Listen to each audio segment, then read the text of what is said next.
Buenas noches, bienvenidos a la nave del misterio. En esta semana, recién finalizada, se ha hablado mucho del llamado reloj del fin del mundo. Un reloj angustioso y dramático que va paralelo a las pulsaciones de este planeta tan convulso. Pero yo quiero ir más allá, contarles lo que nadie les cuenta, hablarles de otros relojes. Se cumple un siglo de esta historia, una historia tintada con una fosforescencia fantasmal. ¿Han oído hablar alguna vez de las Radium Girls? Pues yo les digo, amigos de Cuarto Milenio, que es una de las historias más heroicas, dramáticas y misteriosas de los últimos 100 años. Y yo no la conocía. Aseguran los científicos que gran parte de las normativas de seguridad, de salud que tenemos los trabajadores parten de este acontecimiento. Unas chicas cuyos cadáveres envueltos en la pátina fosforescente hablaron. Una humilde fábrica de relojes y un enigma cruel. Quedan voces de esta historia tan antigua, parece mentira. Quedan voces y quedan algunos testimonios y algunos sonidos difíciles de olvidar.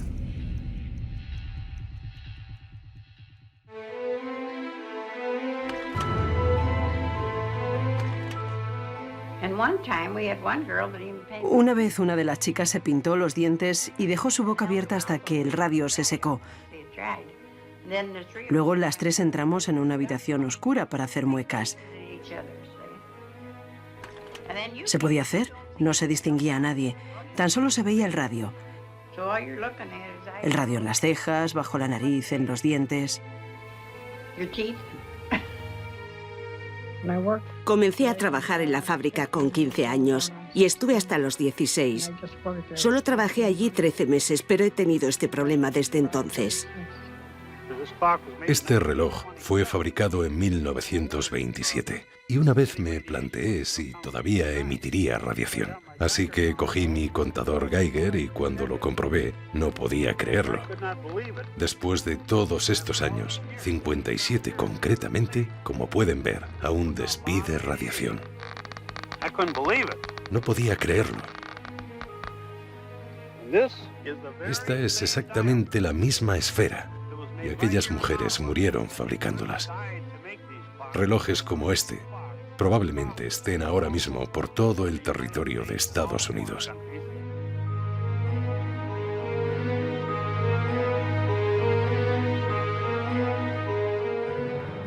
Cuando una se para a pensar, puede que todavía esté rodeándonos.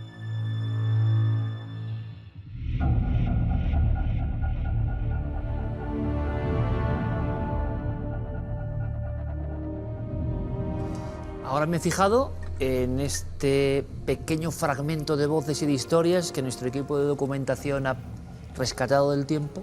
Había hasta una ouija, hasta el famoso juego espíritu de la ouija, pintado con ese material hace un siglo, pero una historia que, según me cuenta el doctor Camacho, es fundamental para las leyes que hoy todavía rigen el asunto de lo laboral y la salud. Es decir, hablamos de un tema de importancia vital.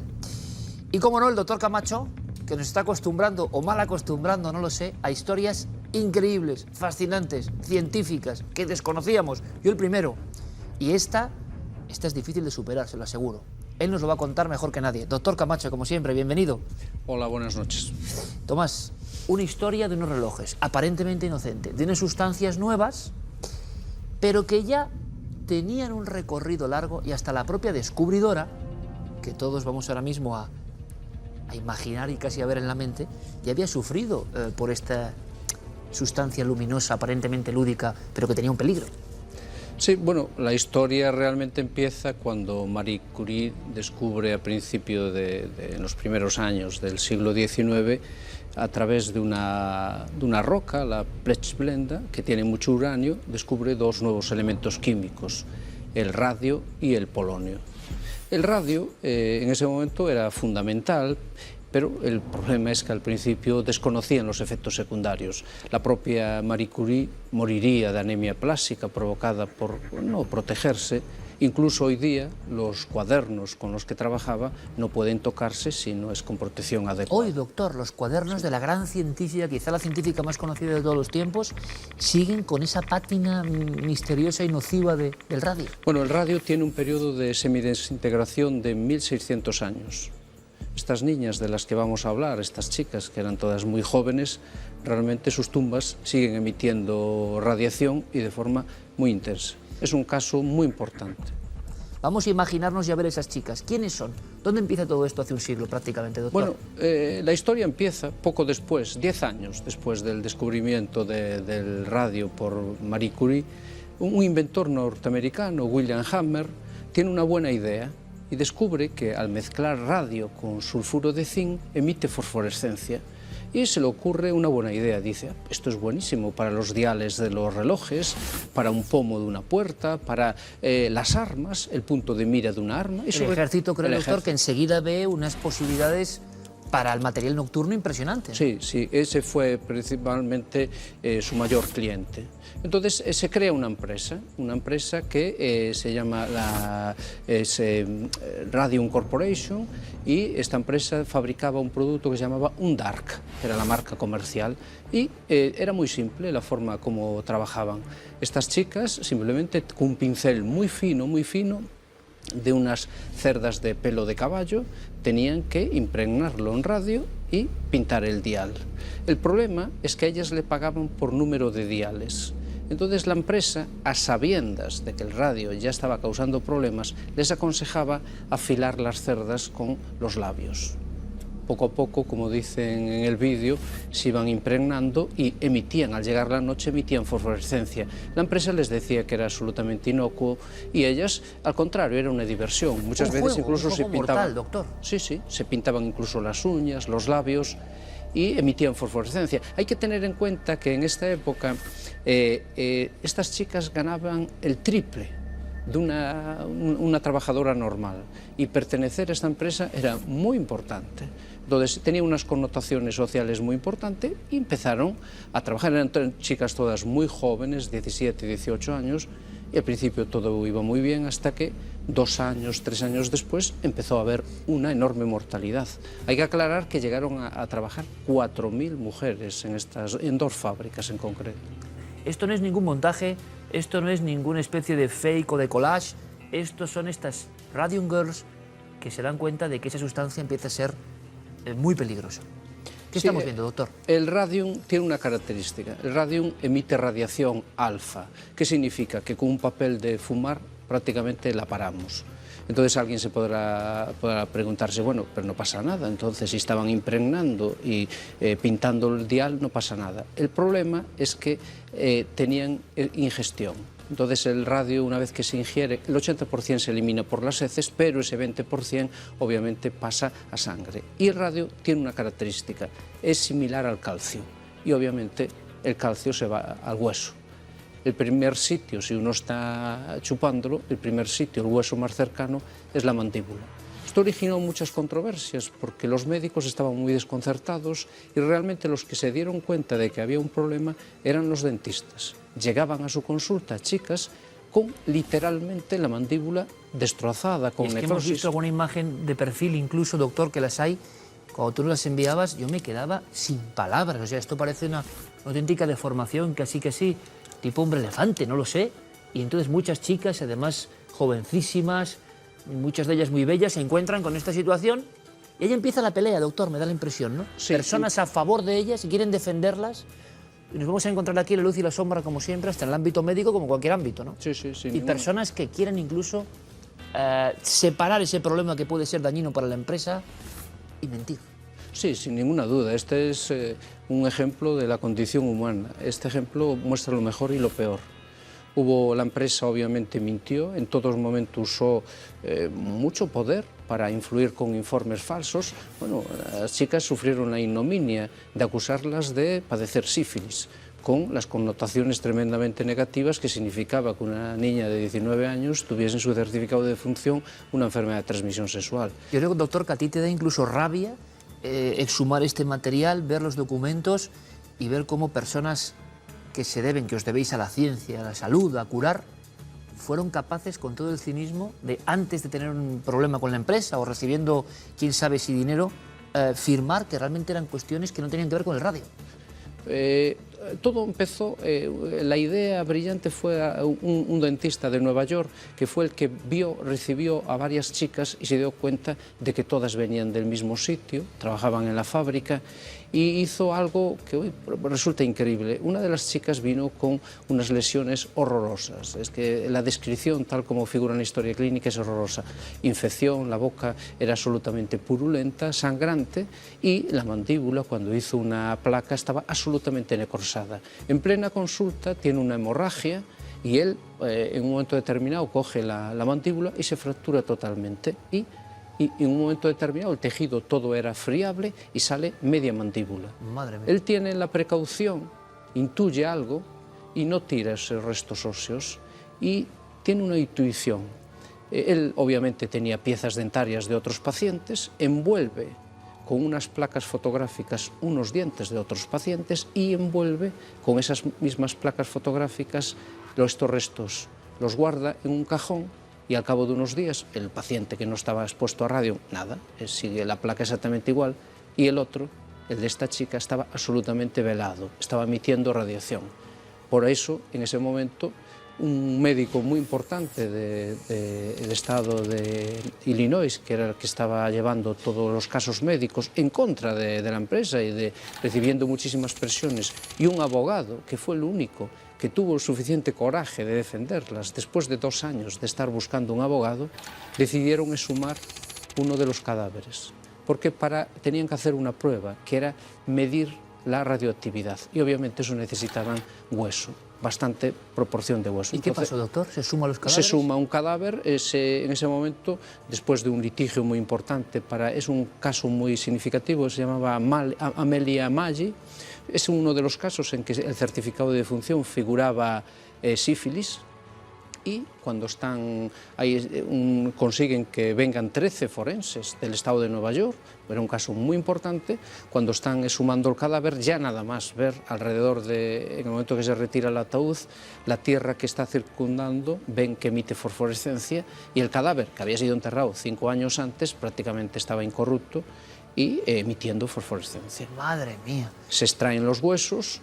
Y, en concreto, esta chica, en ese momento, actualmente es diferente, porque después de la explosión nuclear, etcétera, de Hiroshima, etcétera, etcétera, pero en ese momento, esa chica, Amelia Maggi, dio una cantidad de radiación que se consideraba que era la persona que tenía más radiación en la Tierra. Tenía más de 13.000 veces la dosis admitida para una persona que no la haría ya daño. Doctor, escándalo sin precedentes. Y conectamos con la actualidad, no solo porque hace un siglo de todo esto, sino porque científicos vendidos a la oscuridad, haciendo informes para mentir, sabiendo que mentían, abogados y médicos únicos, heroicos, defendiendo a estas chicas, a pesar de todo, es una gran película, pero real. ¿Y qué ocurre? Que el escándalo es brutal, se habla poco menos que de chicas fantasma, que van a hablar después de muertas. El escándalo a nivel judicial es increíble, doctor, lo que pasa. Sí, bueno, hay que recordar que esto empezó en 1917 y la sentencia es en 1938. Bueno, la mayoría de los abogados lo que producían es un fenómeno de dilación. Lo que trataban es de dilatar el juicio porque sabían que estas chicas, de hecho las famosas, las que consiguieron reunirse, por eso le llaman a Radio Girl, que era un grupo de 5 chicas, la sentencia definitiva condenó a la empresa a pagar $10.000, los gastos médicos y $600 anuales mientras viviesen. Prácticamente ninguna los cobró porque murieron a los pocos meses. Doctor, pero este hecho es base, pilar para lo que hoy disfrutamos a nivel laboral o de salud, por ejemplo. Esto dictó sentencia, nunca mejor dicho. Totalmente. Este caso concreto que yo por lo menos, y estoy seguro que muchos de ustedes, si no me engañan, y creo que no, tampoco conocíamos, ¿no? Muchas de las cosas parten de aquí, de las Radio Girls, de estas chicas del radio. Sí, no, sin ninguna duda. La sentencia originó una jurisprudencia y dio lugar a que se desarrollasen todos los reglamentos de salud laboral. Hoy la medicina laboral, tal como la entendemos, no solo a nivel de radiología y de radioterapia, sino a nivel de químicos, está basado en guías gracias a estas chicas. Y también hicieron otras muchas cosas, que antes no se podía hacer una reclamación. Si uno había dejado de trabajar en la empresa después de 2 años, no se podía hacer ninguna reclamación. Ahora actualmente se puede hacer reclamación por daño tóxico independiente. Gracias a estas chicas. Sí, sí, sin ninguna duda. Impresionante el hecho de que todo haya cambiado gracias a esta historia, gracias a estas chicas. Las imágenes son increíbles y recientemente, doctor, muy recientemente, el coleo de esta historia va a través de los tiempos, se ha puesto como un monumento, un recordatorio a la Radio Girls. Sí, sí, bueno, el gobernador de Illinois, precisamente el Día del Trabajo, pues ha inaugurado un monolito, bueno, una estatua en donde hay una chica, en la base está pintado un reloj y en una mano tiene un tulipán, bueno, indicando un poco la juventud perdida, y en la otra tiene el pincel, que obviamente fue lo que le condujo a la muerte. ¿Se sigue empleando, doctor, hoy el radio para algún tipo de...? No, a raíz de este caso se siguió hasta el año 1968, pero con todas las medidas de precaución. A partir de ese momento, obviamente, porque el problema aquí era la ingestión y actualmente ya no es necesario. Existen otros medios que no es necesario utilizar radio para emitir fosforescencia. O sea, una historia de unas heroínas y de unas personas que creyeron en el auténtico misterio de estos huesos que resplandecían, de estos cadáveres que emitían esa fluorescencia. Todo parecía un juego dramático, y hoy somos hijos de un montón de normativas y de leyes buenas para el trabajador gracias a la Radio Girls. Historia alucinante, doctor, que te agradezco ese descuento, aunque es un poco sobrecogedora también, pero al final hicieron el bien, es decir, su muerte, se puede decir, sirvió para que no ocurriesen ese tipo de tropelías que eran relativamente habituales, ¿no? El doctor Camacho nos trae historias increíbles del mundo de la medicina, del mundo de la ciencia, y yo lo que espero es que rápidamente estemos con otra de estas secuencias de la historia que nos deja, de verdad, doctor, lo digo sinceramente, boquiabiertos. Radio Girls, las hemos puesto, creo que es un sincero homenaje y que está muy bien que un siglo después en la televisión en España, pero que se ve en todo el mundo, usted lo sabe, aparezcan estas chicas y aparezca su increíble y dramática lucha. Doctor, como siempre, muchísimas gracias. Muchísimas gracias a usted. ¿Cómo disfrutamos con el doctor Camacho con estas historias? Yo les adelanto ya que algunas de las que vienen, podríamos hablar, ¿no?, de las historias del doctor Camacho, algunas de las que vienen están a la par, ¿eh? Pasan cosas que superan cualquier misterio y hablamos del ámbito científico. Vamos ahora con otros misterios que son los habituales, los cotidianos, los que pasan cada semana, que están ya aquí.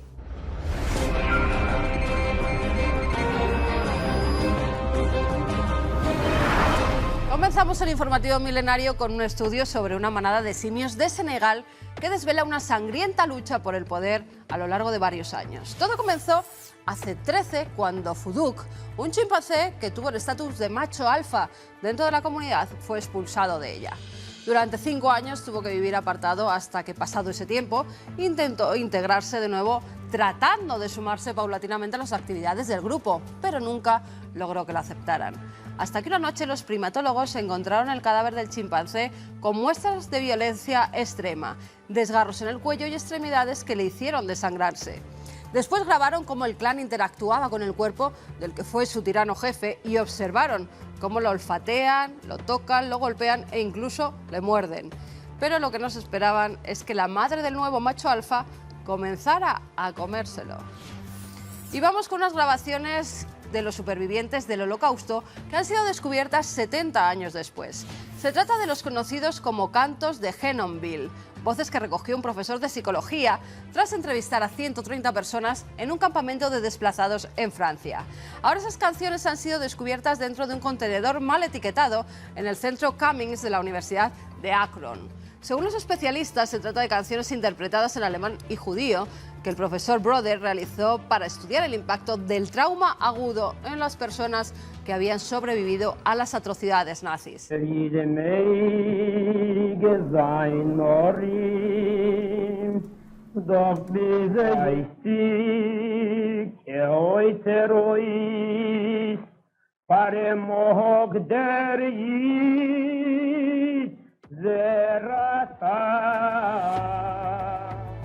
¿Y quién nos ha preguntado qué pasa después de la muerte? Pues ahora desde la Universidad de Washington han tratado de dar la respuesta científica. Al parecer, según el estudio publicado en el Open Biology, podría haber vida celular tras la muerte del organismo.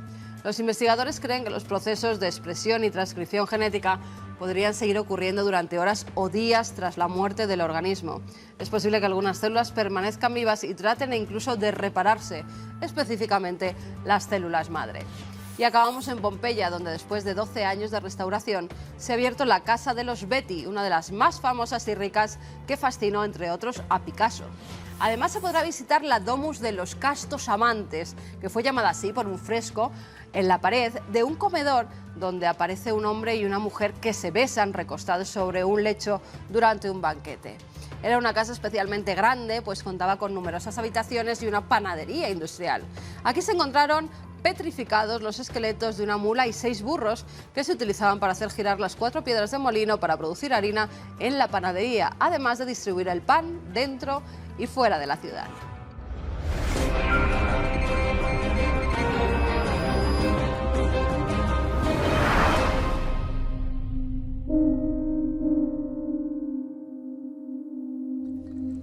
Siempre que hablo de evidencia, me viene a la mente una historia que me impresionó hace ya unos 25 años.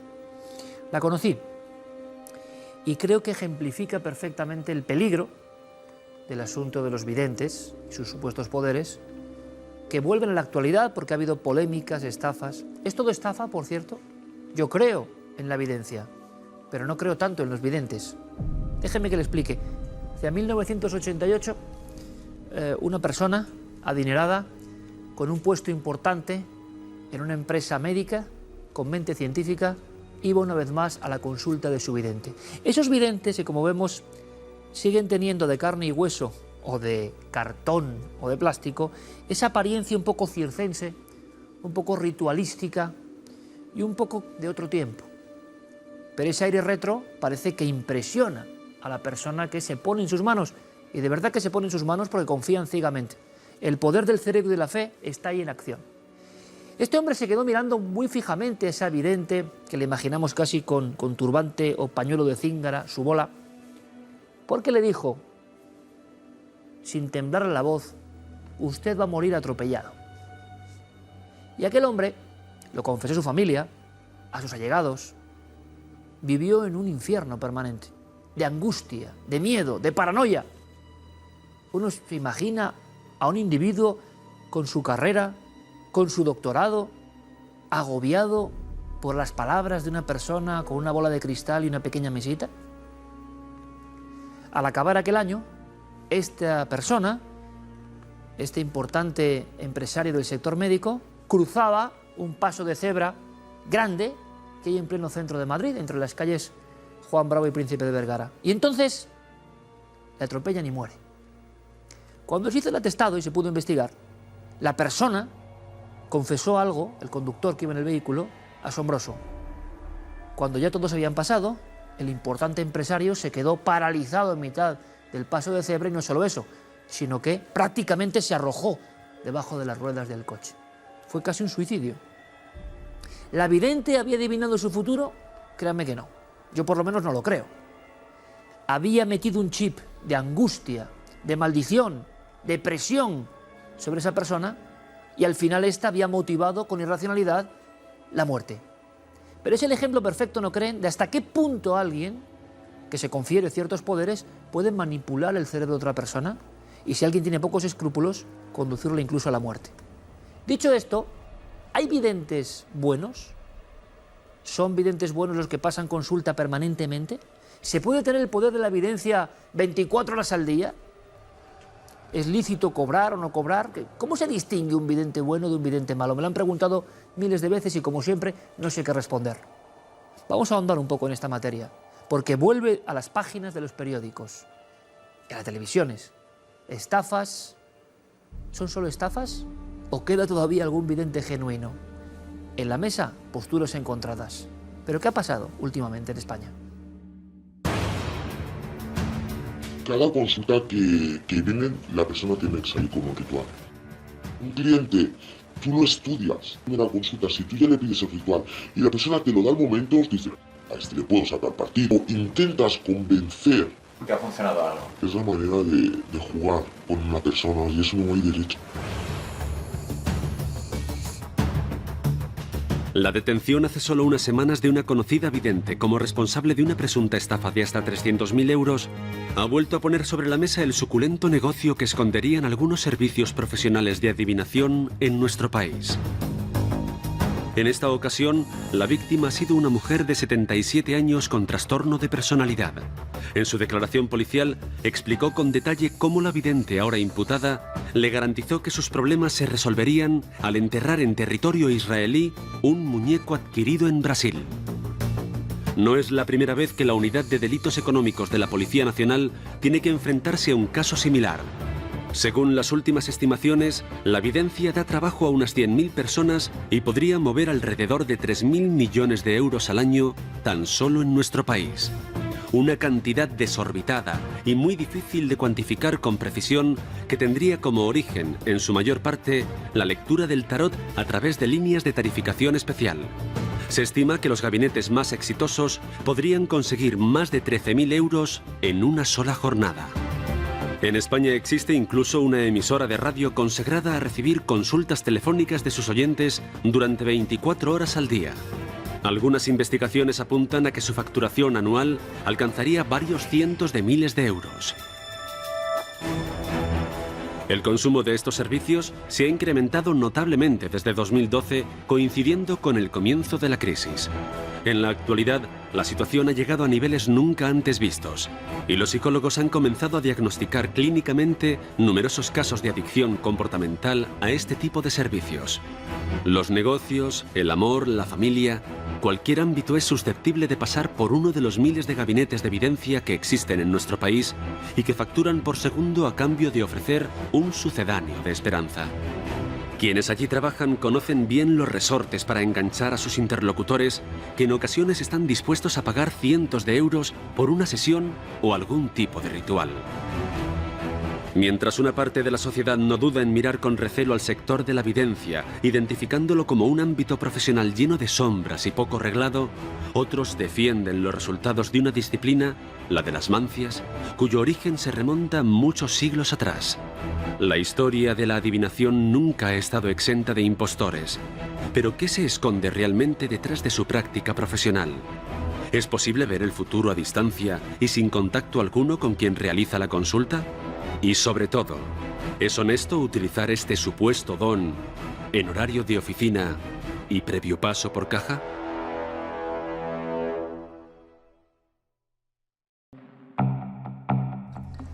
La evidencia, desde todos sus prismas, a debate. Creo que va a ser muy interesante. Presento, pero en un flash, a los 4 invitados. Aldo Linares, bienvenido, buenas noches. Muchas gracias, Iker. Una persona con sensibilidad. Nos interesa mucho saber su opinión sobre la evidencia, que nos la dará José Manuel Nieves sobre las presentaciones. Bienvenido.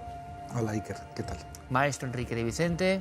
Muy buenas noches. Bienvenido, Juanjo Sánchez Oro. Buenas noches. Voy a empezar con el maestro, porque ante estas circunstancias de noticias que dan la vuelta a España, evidentemente, que son muy desagradables y que imagino que nadie, ni en esta mesa ni en ningún sitio puede estar a favor de esto, pero ¿hasta qué punto esto empaña la auténtica evidencia? Si es que existe la auténtica evidencia. ¿Hasta qué punto puede haber videntes que, teniendo ese don, como le puede ocurrir a Aldo, esa sensibilidad, esa apertura, esa nada, dirán algunos, pero puede dedicarse también a esto de echar las cartas o leer el futuro? ¿Todos los que hacen esto son malos realmente o no? ¿O hay personas que quieren ayudar? Bueno, vamos a indagar un poco. Enrique decía que, bien, estafadores, pero como en cualquier otra profesión, o incluso menos. No, yo creo que como en muchas otras profesiones, con un plus en este caso, y es que como es algo tan indefinido, tan nada arreglado, tan absurdo, porque ¿por qué llaman a todo esto que hemos estado viendo videncia si deberíamos hablar de fantamagia? O sea, es decir, de evidencia, ¿qué tiene que ver eso que podría llamársele santería, hacer rituales, etcétera? Estamos confundiendo términos. Si hablamos de evidencias de una capacidad o supuesta capacidad psíquica, que yo afirmo ya, todos tenemos en potencia, pero alguna gente la tiene más desarrollada y se puede desarrollar, Y estamos hablando de la comercialización masiva de eso. ¿Y estamos hablando de un terreno abonado a la estafa? Pues sí, pero vamos a ver, si contabilizamos las estafas denunciadas y más llevadas a juicio y en las que haya habido condena, que ha habido en España u otros países, comparado a otra serie de terrenos, son menos, por ejemplo, que lo que ha habido en el terreno político. Ha habido mucho más estafas y en otros muchos terrenos, en el terreno de la salud. Es decir, estamos exagerando. Y estamos estigmatizando. Es muy fácil a los medios estigmatizar a los videntes cuando luego, permítaseme decirlo, se hace negocio a costa de los videntes publicando sus anuncios, etc. Entonces, esto me parece un doble rasero horrible. Porque quiero un primer titular de todos, ¿vale? Y enseguida debatimos. Muy bien, maestro. José Manuel. Yo estoy bastante de acuerdo, por una vez, con lo que dice Enrique y estoy bastante de acuerdo con lo que hemos visto en el reportaje previo. Si es verdad que existe la evidencia como capacidad de prever algo que no ha sucedido, de ver algo que no ha sucedido, desde luego no es todo esto, de lo cual es verdad que los medios aprovechan porque con los tiempos que corren es una fuente de ingresos que no se puede rechazar y que ningún medio ni ninguna televisión rechaza, pero ahí están las estafas. Luego está, científicamente, que es el papel que yo desempeño aquí, no hay absolutamente ninguna prueba de que eso pueda sustentarse de alguna forma. ¿Qué es porque eso? ¿Pero qué es eso? La evidencia. La evidencia es decir, cuando tú tienes una visión de algo que va a suceder, se supone que a tu cerebro ha llegado algo y ese algo tiene que ser algo. Y entonces tienes que tener un órgano dentro del cerebro que no se ha descubierto por muchos estudios fisiológicos que se hayan hecho, que te permita identificar ese algo, y luego ese algo tiene que ser algún medio de transmisión, alguna partícula subatómica, algún flujo tal que nunca jamás tampoco se ha... Contestaría todo eso luego. Perfecto, pues ahora le toca a Aldo, que habla desde otro punto de vista, yo creo, que es la persona, y ustedes le conocen porque nos ha acompañado a diversas investigaciones, como el caso de Paloma Navarrete, personas que ven y que yo, sinceramente, lo que puedo decirles a todos ustedes, por supuesto aquí estoy en el medio y ustedes me conocen, que cuando hemos hecho pruebas y luego con Paloma, resulta que ha habido coincidencias que uno no sabe si interpretar mucho más allá de la casualidad. Para Aldo imagino que la pregunta de que la evidencia existe no tiene otra solución, ¿no? Más que sí. Sí, mira,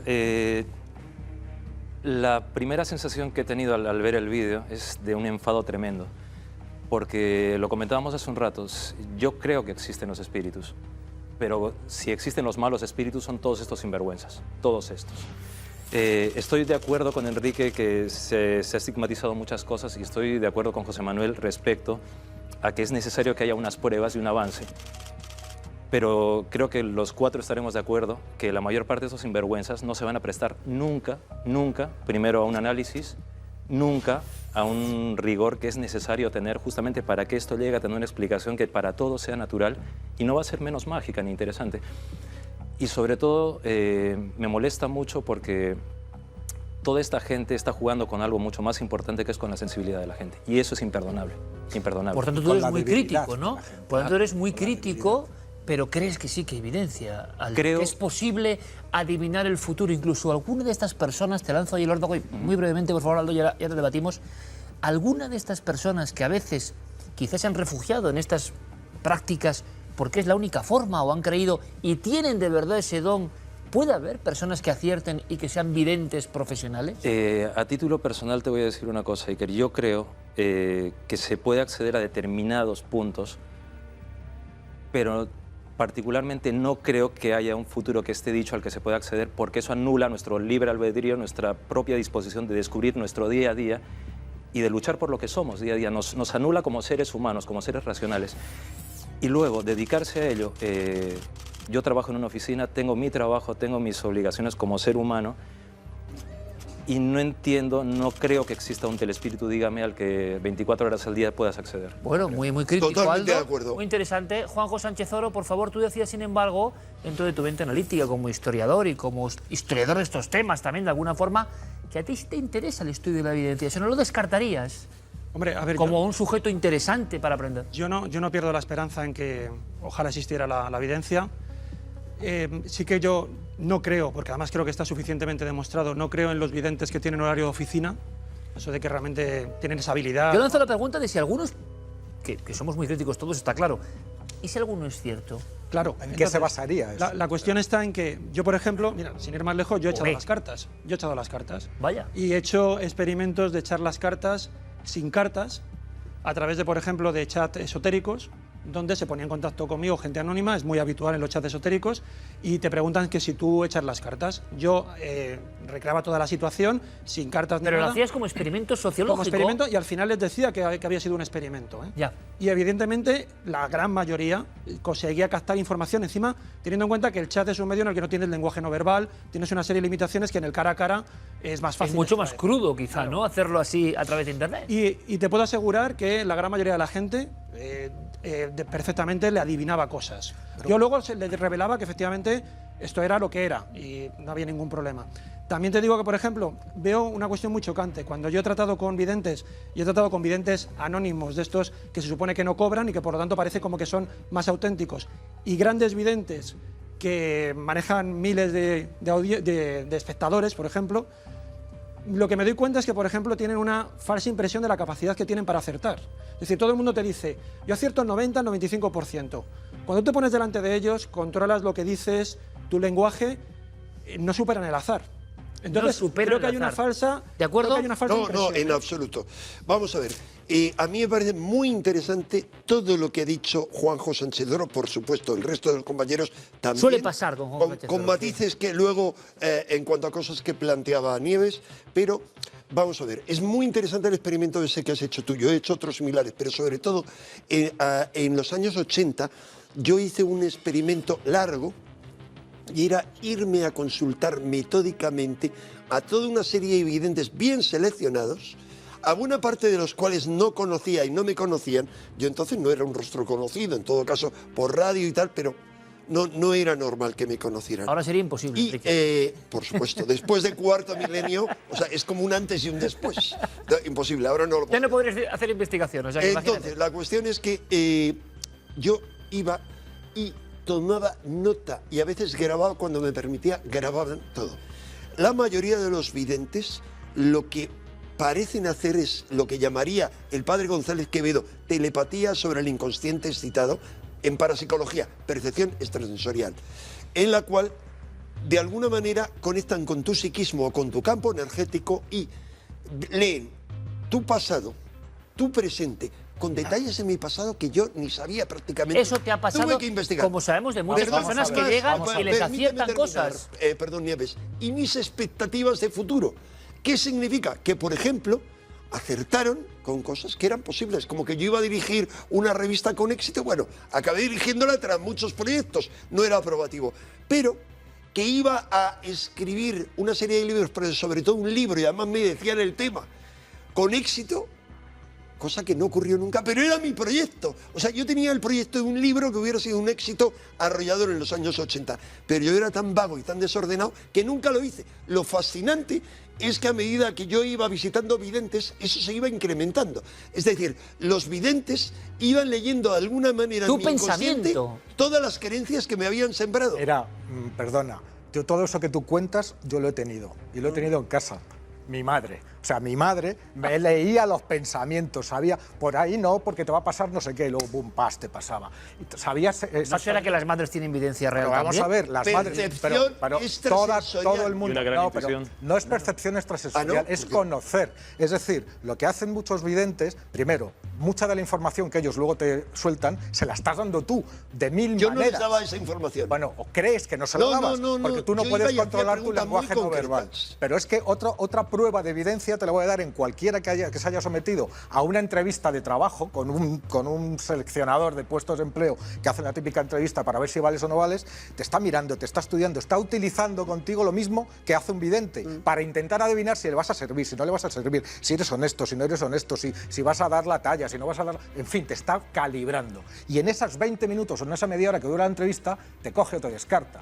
A lo mejor hasta se equivoca, pero está haciendo, entre comillas, videncia, porque está diciendo, tú vas a ser un buen trabajador en mi empresa, tú no lo vas a ser. Es decir, entre amigos, cuando conoces en un círculo de personas, conoces a alguien nuevo, siempre tienes ese primer contacto en el cual, que es casi a flor de piel, ¿Alguien te gusta o no te gusta? Sí, claro. ¿Empatizas o no empatizas?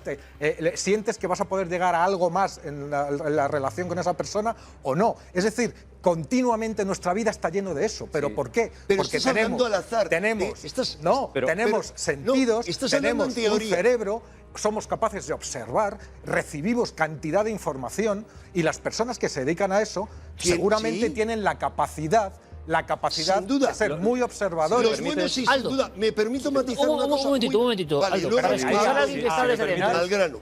Yo estoy de acuerdo contigo respecto a una cosa y además es creo que es parte del mapa geográfico de lo que somos. Cuando muchas veces estos personajes te dicen cosas, lo que están haciendo no dista mucho de las tácticas policíacas, por ejemplo, para reconocer o sacar verdades. ¿Por qué? Porque lo que es muy potente en nosotros es el lenguaje de los signos, sobre todo de nuestra naturalidad. Además no lo controlas, aunque Claro, diga que sí. cuando muchas veces decimos voy a hablar y no se me va a notar, es cuanto más haces que se noten muchas Un cosas. interrogatorio policial. Claro. Y esto ¿qué quiere decir? Que muchas veces, a base de práctica, que muchas de estas personas, que no todas, y estoy muy de acuerdo contigo cuando dices que todos tenemos esta sensibilidad, porque no es un don, ni es una cualidad, es un estado que simplemente podemos o no desarrollar de una manera u otra. Sí es cierto que a medida que la práctica se va llevando, sobre todo cuando te basas en la necesidad, es mucho más fácil sacar, porque la persona que va con necesidad va coja, va ¿Tú débil. crees que esa capacidad que dices que podemos tener todos y que en nuestra vida diaria la ejercemos continuamente, te puede llevar, realmente crees que te puede llevar a adivinar que un hecho concreto que va a suceder en el futuro y que todavía no ha pasado? Mira, yo te voy a ser muy sincero, muy sincero. No puedo decir que sí porque no creo en el determinismo del futuro. Eso para empezar. Creo en unas posibilidades que podemos proyectar de una manera u otra. ¿Pero ahí te ha pasado, Aldo? ¿Has tenido flashes de cosas que luego se han cumplido, por ejemplo? Sí, porque a diferencia del resto de personas es que tú... Y tú también los has tenido. Bueno, pero le pregunto, José Manuel, pero le pregunto a alguien con el que hemos ido, y vosotros lo sabéis, a lugares, y hombre, todos nos... Y ha habido casualidades increíbles que, Aldo, tú veías cosas. Entonces, eso no es muy convencional. Pero ¿sabes a lo que me lleva esto, Iker, con la pregunta? Cuando yo voy a hacer esto, y que creo que Enrique me dará mucho la razón, a esto le tienes que tener mucho respeto también. ¿Por qué? Sí, pero... Yo no me puedo sentar, por ejemplo, poniendo la palabra visa, cobrando por esto, por una sencilla razón, porque eso ya también te exige entrar en un lenguaje de resultados porque te están pagando por eso y ya tu mente te juega. Totalmente. Muy interesante, Aldo, pero voy allá. Imagínate conmigo que decía, eso de ver un flash, eso de ver una imagen y que luego se haya cumplido sobre esa persona, ¿te ha pasado? Sí, pero si te soy sincero, Es lo que en mi caso, yo no podría decir que eso sea una exactitud de un vaticinio que se ha producido por algo. O sea, pero no pasa, ocurre. Claro, pero cuando ocurre, yo no podría ser tan temerario de decir que es porque yo estoy haciendo una predicción de futuro. ¿Por qué? Porque en el caso de personas como Paloma, por ejemplo, o de muchísimas otras personas que les ocurre este tipo de estados, somos los primeros en tratar de averiguar por qué. Pero ¿hay un control sobre ello? Como parece que hay una disciplina que tiene que haber, pero es una disciplina personal que te lleva a, por ejemplo, no estar frente a una pantalla diciendo ahora voy a hacer esto, ahora... Fijémonos sobre todo en el propio lenguaje que delata a estas personas. Si tú les ves, me estás llamando. O sea, ya hay un lenguaje ya de espectáculo que dista mucho con una disciplina que tienes que tener justamente para trabajar con tu propia sensibilidad. No, vamos a ver, estoy de acuerdo parcialmente. Primero, porque estás diciendo eso y estoy completamente de acuerdo contigo, pero con eso no estigmatizo a todos los videntes que se dedican a ello profesionalmente en absoluto. ¿Crees que puede haber buenos, Enrique? Absolutamente. Esto que es hay muy buenos, que hay honestos. Porque vemos que a Aldo le van a crucificar los videntes. Porque estigmatizar, decir, que eso me permites... Pero yo creo que hay, creo que hay, pero... Porque vamos a ver, estigmatizar a alguien que le lleva, o sea, su vida a dedicarse a eso, me parece absurdo, injusto. Hay y quizás lo buen fácil, vidente Enrique. y mal vidente. ¿Quién es el buen vidente en general? No solo aquel que, valiéndose de un conjunto de medios entre los que están la empatía, la capacidad de leer el otro, la capacidad de escucharle, de saber aconsejarle, etcétera, cosas como que no tienen que ver con la percepción extrasensorial, pero unido a la percepción extrasensorial, le permiten ser un buen consejero. Mira, hubo dos psiquiatras que hace bastante... Sí, pero eso no es evidencia. No, pero cuidado. Un psicólogo, Enrique. Hubo dos psiquiatras, que dijeron que los videntes tenían mejores resultados que los psiquiatras o los psicólogos con personas que tenían problemas psíquicos, porque era más fácil que acudieran y se dejaran aconsejar por ellos que por los otros. Sí, pero es el fenómeno del exorcista. Es el psicólogo de los pobres. Cuidado, pero yo añado, hay notables aciertos en los videntes. En aquellos que yo he consultado, excepcionales aciertos, pero perdón, aciertos imprevisibles Y que, absolutamente. si me permites, y es más, si me permites añadiré algo con respecto a lo que ha dicho José Manuel Nieves.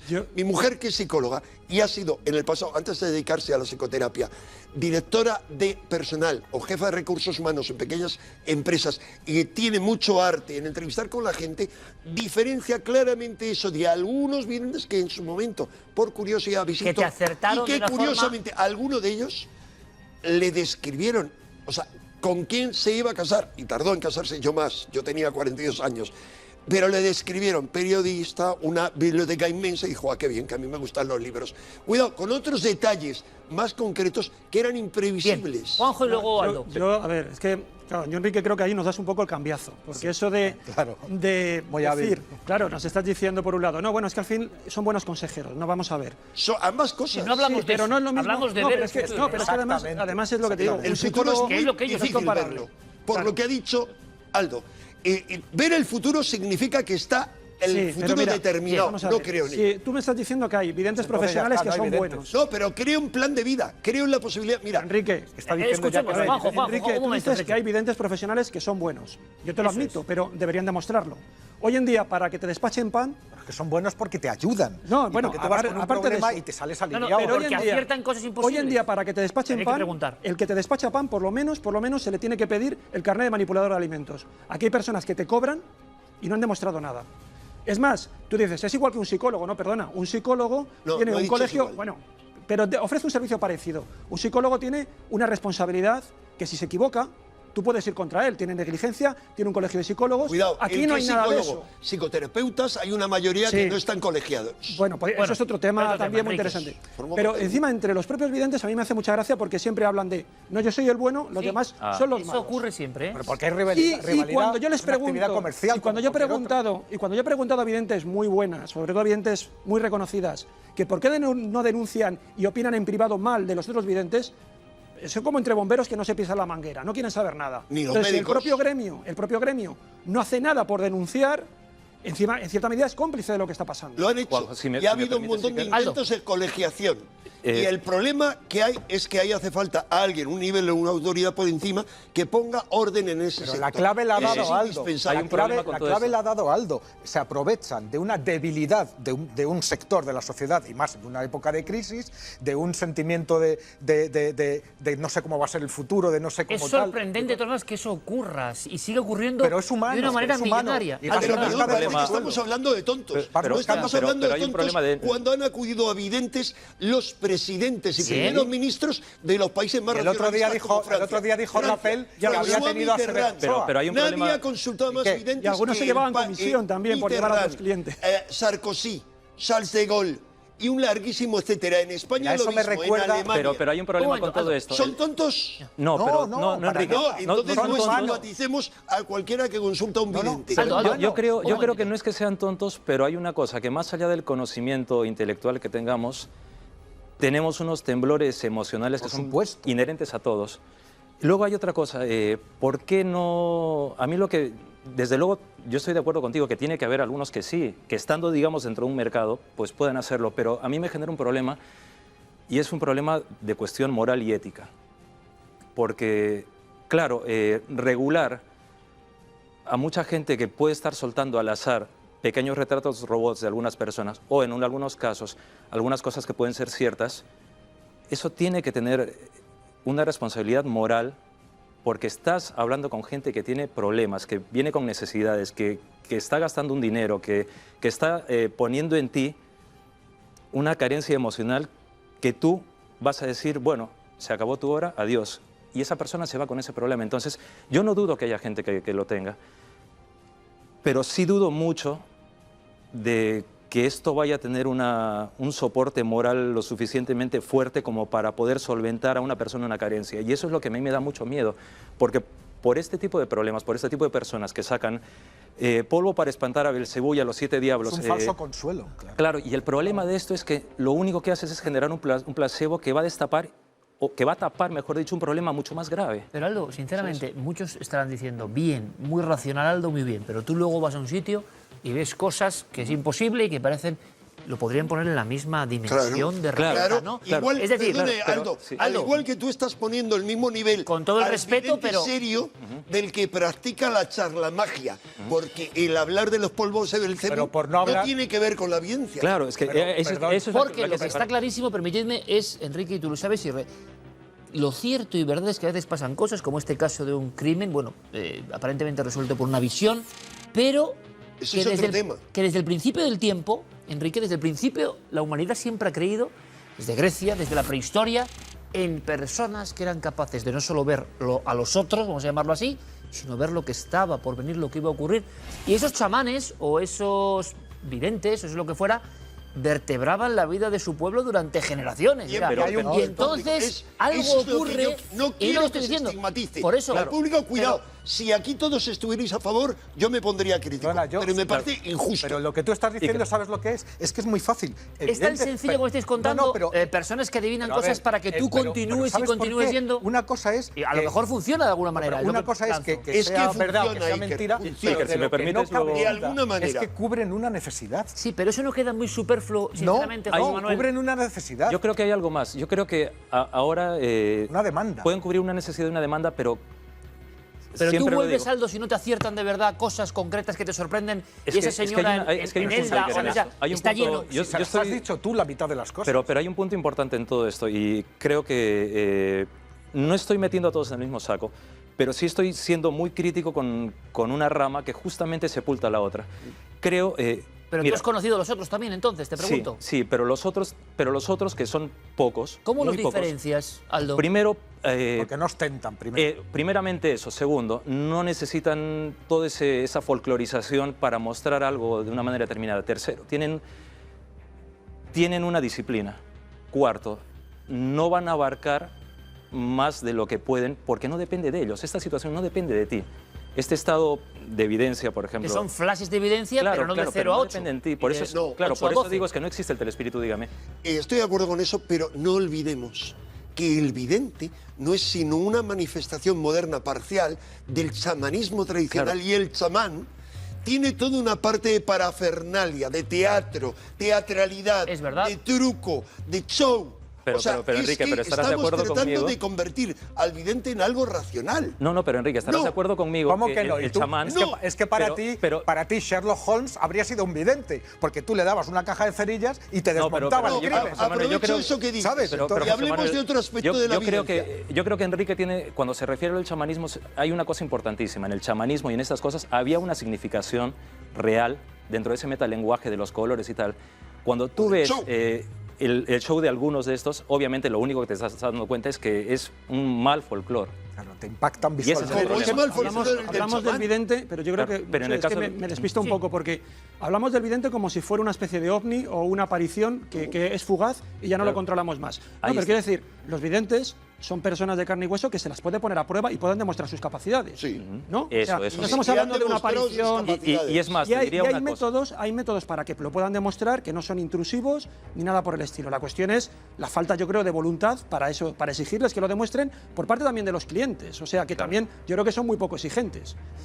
Si hay personas que ven, o Aldo o Paloma en sitios, ven cosas y ponemos la mano en el fuego porque los casos que nosotros hemos hecho, yo es lo que puedo decir, no tenían ninguna información, ya han visto cosas que se corresponden con cierta realidad o cierto pasado y no tenían acceso a ese pasado, me preguntan, ¿y por qué no Paloma, Aldo y otros no intentan buscar a esta chica desaparecida, a este cuerpo no sé dónde? Si hay aciertos, como dice Enrique, ¿por qué alguien que realmente puede tener todos los mimbres para ver no ve otras cosas? Pues, ¿por qué solo se acierta espontáneamente en cierta cosa y no en otras que serían muy útiles? Pues es una pregunta que hace la gente. Sí, mira, hay una cosa importante, porque este tipo de estado, te puedo hablar a título personal, ¿vale? Porque es el que tengo más fehaciente.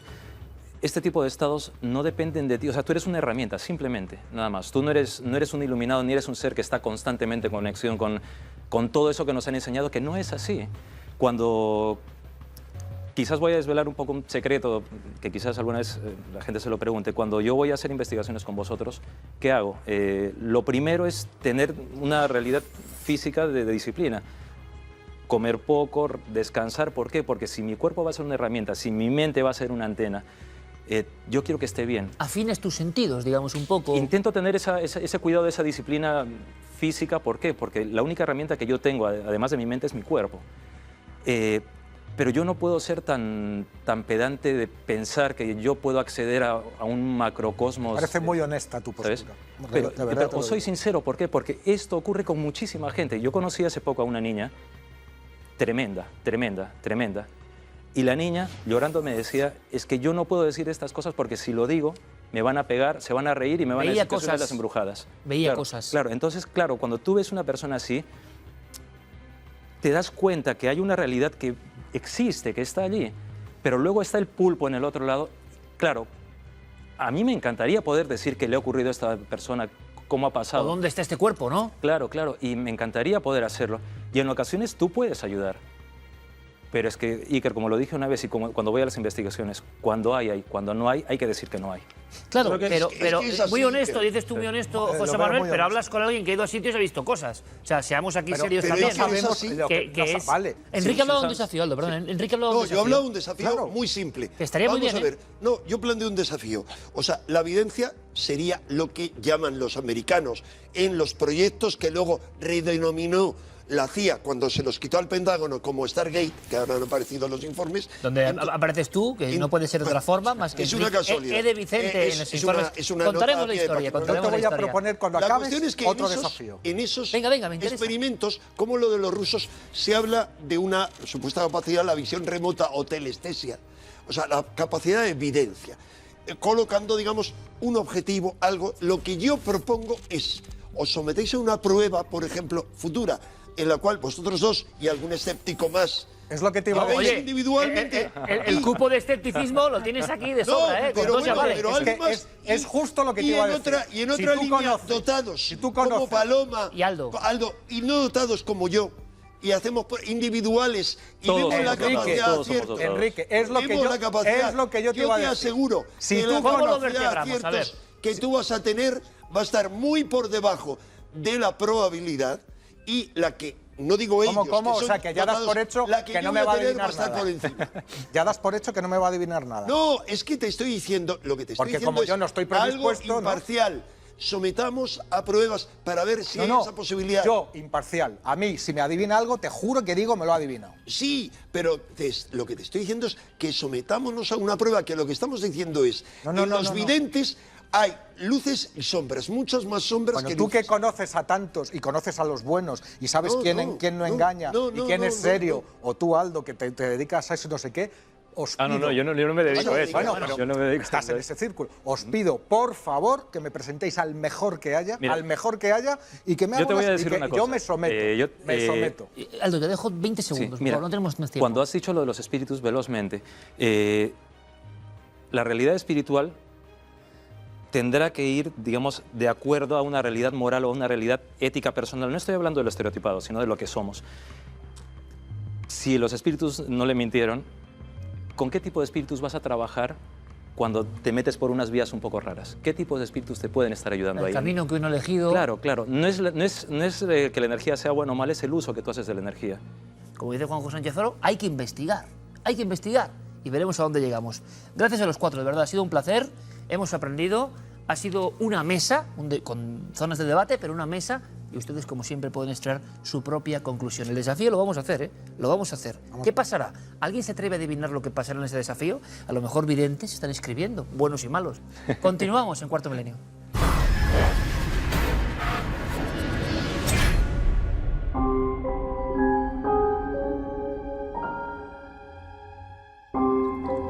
Esta semana vamos a analizar el caso que nos enviaba Johnny.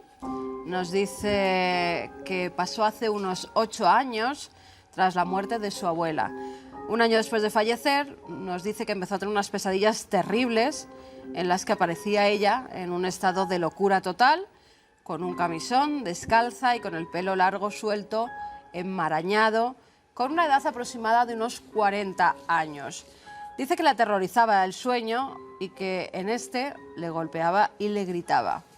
Era algo muy intenso y los sueños eran muy reales y además nos dice podía pensar dentro de esos sueños por él mismo. Un sueño lúcido. Tuve una serie de ellos en un periodo de 2 años, de los cuales recuerdo unos 4. Uno de ellos sobre todo fue muy especial. Resulta que yo estaba en su habitación, una cama de estas de 90, pequeña. Algo le despertaba en la noche, él se incorporaba un poco y veía dónde se encontraba. Era un cuarto, había otra cama igual a la que él estaba acostado, la que él ocupaba, pero enfrente de él. Y dice que había alguien acostado en ella.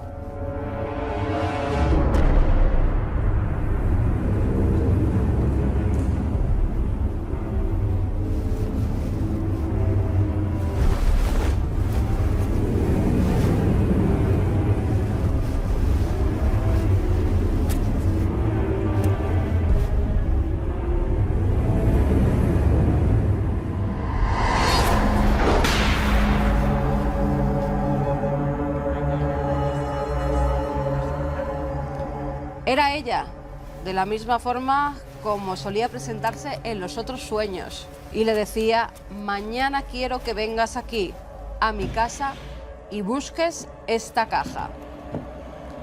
De repente le soltaba y esa aparición, que era su abuela, se dirigía hacia una cómoda y abría un cajón. De ahí sacaba una cajita de madera antigua, se la mostraba y le decía, esta es. Encuéntrala y llévatela a tu casa antes de que tu tía se la lleve. Ahí es entonces cuando Johnny se despertaba con una sensación que nos dice nunca había tenido. Mucho malestar y se encontraba sobre todo muy débil. Después de ese sueño tan real, tan lúcido, por la mañana decide comentárselo a sus padres. Su padre es muy escéptico y no le da mucha importancia, un simple sueño, pero su madre le dice, pues es verdad que tu abuela tenía una caja de esas características. Era de tu abuelo y contenía herramientas para hacer sillas. Nos dice Johnny, mi abuelo se dedicaba a eso, a hacer sillas. Con todos estos datos, decide ir a la casa de su abuela, que estaba muy cerca de la de sus padres. Le da un poco de reparo y por eso llama a un primo suyo para que le acompañe. Coge las llaves, abre la puerta y dice que en el momento de abrir ese portón sale un viento como si fuera un soplido de aire y un olor a cerrado increíble. Busca los plomos de la luz, los encuentran y empieza a buscar en la cómoda que en ese sueño le había mostrado su abuela. No encuentran absolutamente nada que se pareciera a esa cajita. Dice, solo había sábanas y un crucifijo con un Cristo de cerámica. Seguí buscando por todas partes y no aparecía. Al final, después de mirar por toda la casa, 1 hora más o menos, nos comenta, se me ocurrió mirar en una buhardilla pequeña que había en el tejado. Subieron los dos ahí, él y su primo. Dice que había unos cabeceros y unos somieres de cama antiguos apoyados contra unas paredes. Allí no podía estar la caja, así que deciden encenderse un cigarrillo. Johnny nos dice que él se lo pone como detrás de la oreja y cuando van a descender, porque allí no había nada, ese cigarro se cae. Cuando va a cogerlo se da cuenta de que justo detrás del cabecero de la cama había un pequeño hueco en la pared y en ese hueco estaba la caja que le había mostrado su abuela en ese sueño tan lúcido. Dice, me asomé para ver qué había allí y estaba esa caja. Mi familia entera se quedó en blanco. Espero que me respondáis qué pudo haber sido esta experiencia. Bueno, pues nosotros le vamos a responder a través de nuestros expertos, de una persona que sabe todo sobre el cerebro a nivel científico y también de nuestra farmacéutica y vidente de cabecera, Paloma Navarrete, que le va a contar si esos sueños podían tener algo de premonitorios. Bueno, aquí bueno, es una historia curiosa. Desde luego yo pienso que es una historia compuesta de varios retazos, ¿no? Por un lado, siendo objetivos, es posible que Johnny haya ido a la casa de su abuela unos meses antes, un tiempo antes, haya visto la caja.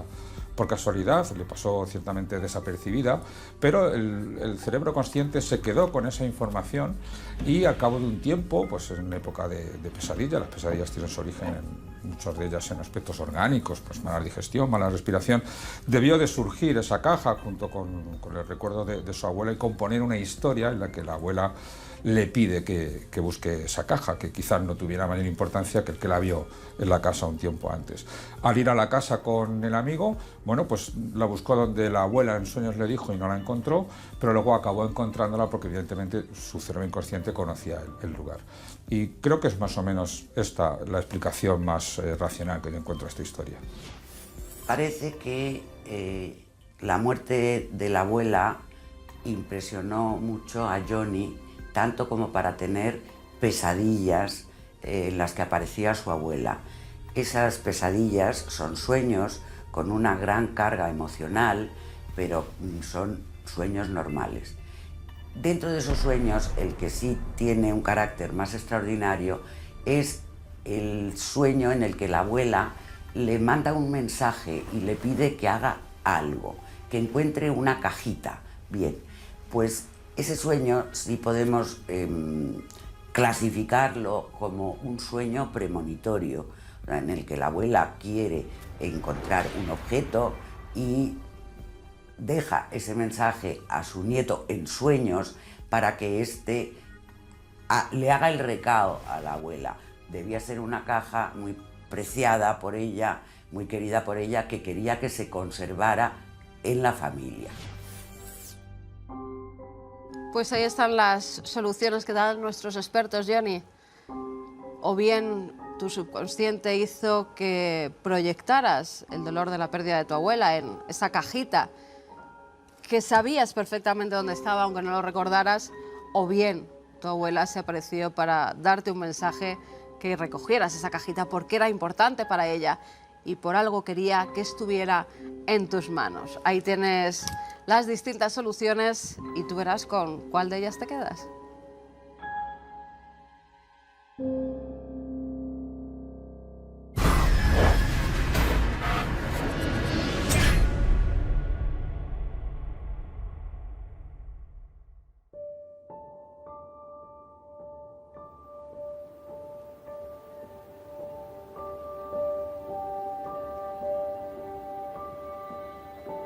Hay lugares que nos atraen como un poderoso imán. A mí me ocurre precisamente con la zona concreta que vamos a explorar a vista de pájaro. Es como un influjo al que no he podido sustraerme durante muchos años. Es más, se trata de una carretera, siempre la carretera solitaria, la carretera que nos conduce a lomos de la casualidad, de la suerte, del destino, hacia nuevos rumbos en torno al misterio. Esta vieja carretera ya es muy olvidada. Ya ha sido apartada de las rutas convencionales.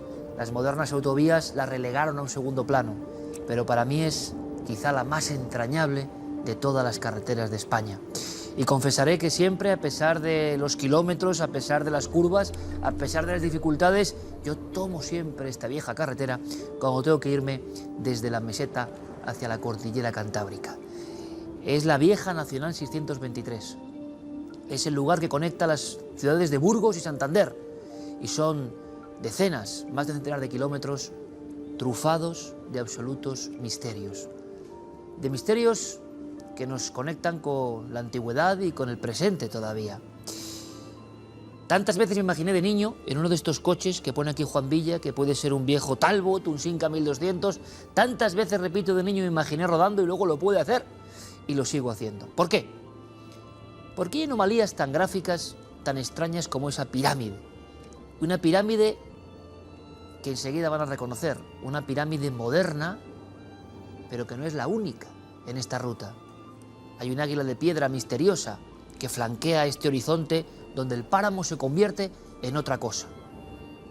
Y muchas noches y muchos días yo vagaba para llegar a un monte concreto, un monte sagrado, porque esto sería como un pequeño camino de Santiago, entre comillas, un camino donde los hombres y las mujeres conectaban con lo trascendente desde lo más antiguo.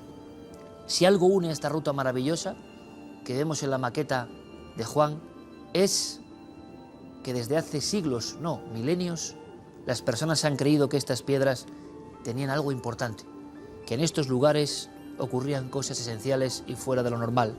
En las pequeñas grutas o en las imponentes cavernas del sagrado Monte Castillo. Seguramente el monte más sagrado que tenemos en España y que sigue siendo un gran desconocido. ¿Por qué planteo yo este viaje? Por la carretera, por estas zonas hoy solitarias, hoy olvidadas, hasta un monte concreto. ¿Qué tenemos que encontrarnos? Vamos a averiguarlo.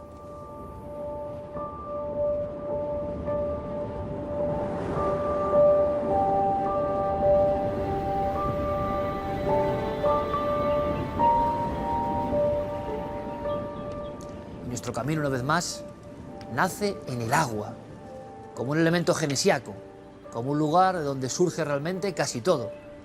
Vean qué impresión.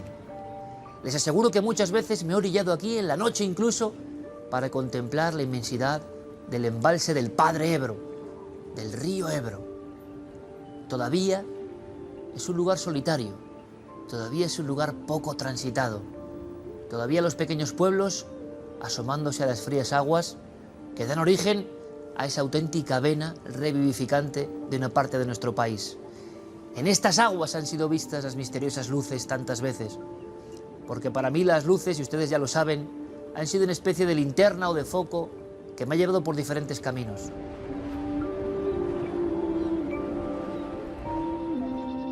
Enfilamos el puerto de Carrales. ¡Qué soledad! ¡Qué lugar tan mágico, tan telúrico y, como digo, que ya lo sabían los antiguos! Les aseguro que más de un centenar de veces he pasado yo por aquí con mis tribulaciones, siguiendo a testigos, haciéndome preguntas y mirando en uno de los cielos más limpios que nadie puede imaginar.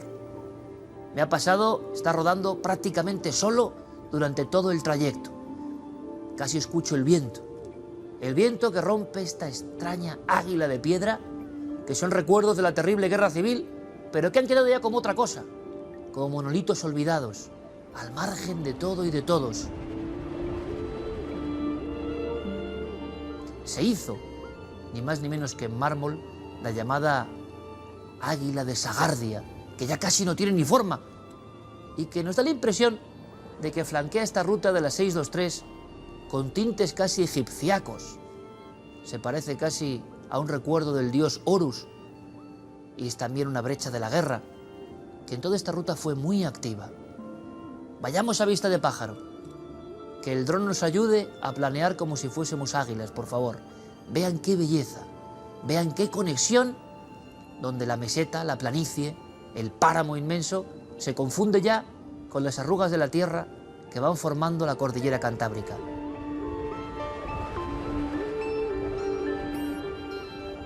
Lo que están viendo no es casualidad. Cientos de personas en los últimos 2000 años han elegido las pequeñas oquedades que están contemplando para retirarse, reflexionar y conectar con Dios, con lo trascendente, con el universo, así desde siempre.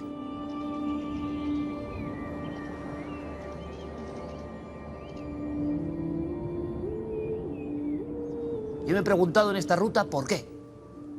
¿Por qué en cosas que parecen desde fuera piedras hay iglesias construidas como la viejísima parroquia de San Miguel? ¿Por qué estos túmulos de roca que están viendo ahora son auténticas, pequeñas, humildes catedrales del principio del cristianismo? ¿Por qué en algunas todavía hay altares y pinturas?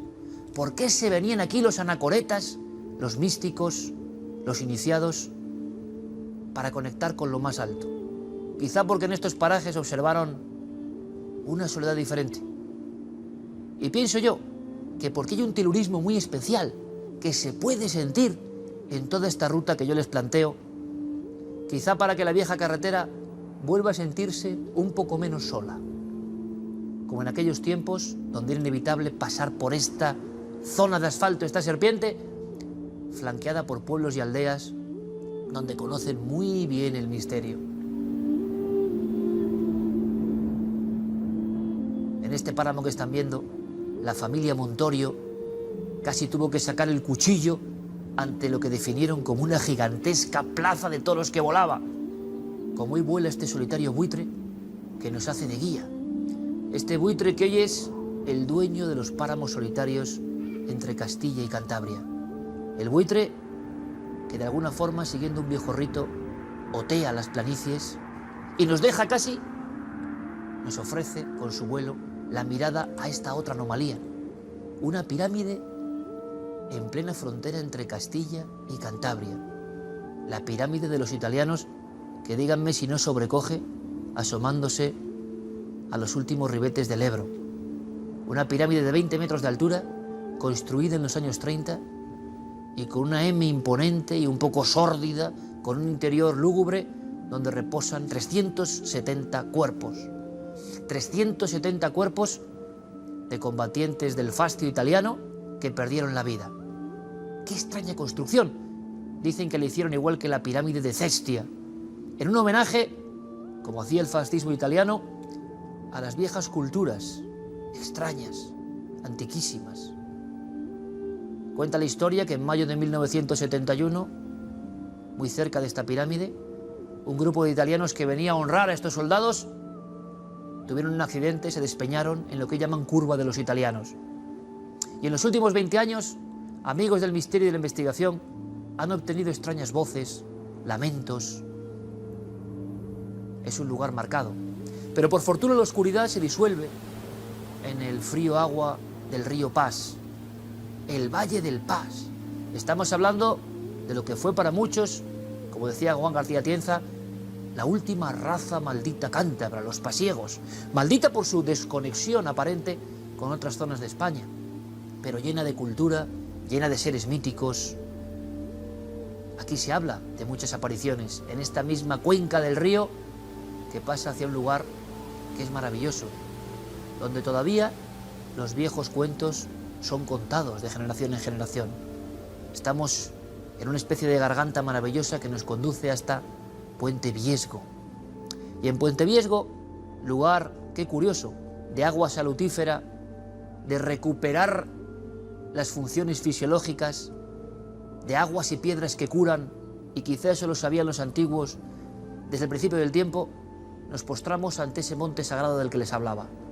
Este monte que realmente no es muy popular y es la gran catedral de la prehistoria mundial. Tiene 4 cuevas con arte prehistórico sin precedentes. Desde hace 300.000 años, se dice pronto, los prehistóricos aquí instalaron su base de vida y de conexión con ese Dios. ¿Por qué lo hicieron? Quizá la forma piramidal, la impresionante forma piramidal, como un gran cono incluso que domina todo, les llamó la atención. Es un caso único, piénsenlo. 4 cuevas llenas de signos, de conexión con lo remoto, de extraños monstruos, de caras. No hay nada igual en el mundo y está en Puente Viesgo, Cantabria, el monte con forma de pirámide, en una ruta que curiosamente luego ha sido marcada por las pirámides de la guerra y del hombre. Yo les invito más que nunca en el vuelo a que cojan la vieja carretera y descubran. Se van a sorprender. Estoy absolutamente convencido de ello.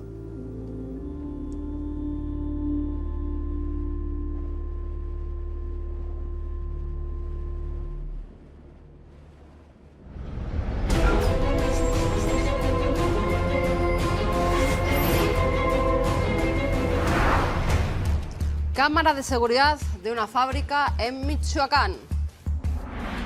El seguridad ve que hay algo y la cámara lo filma.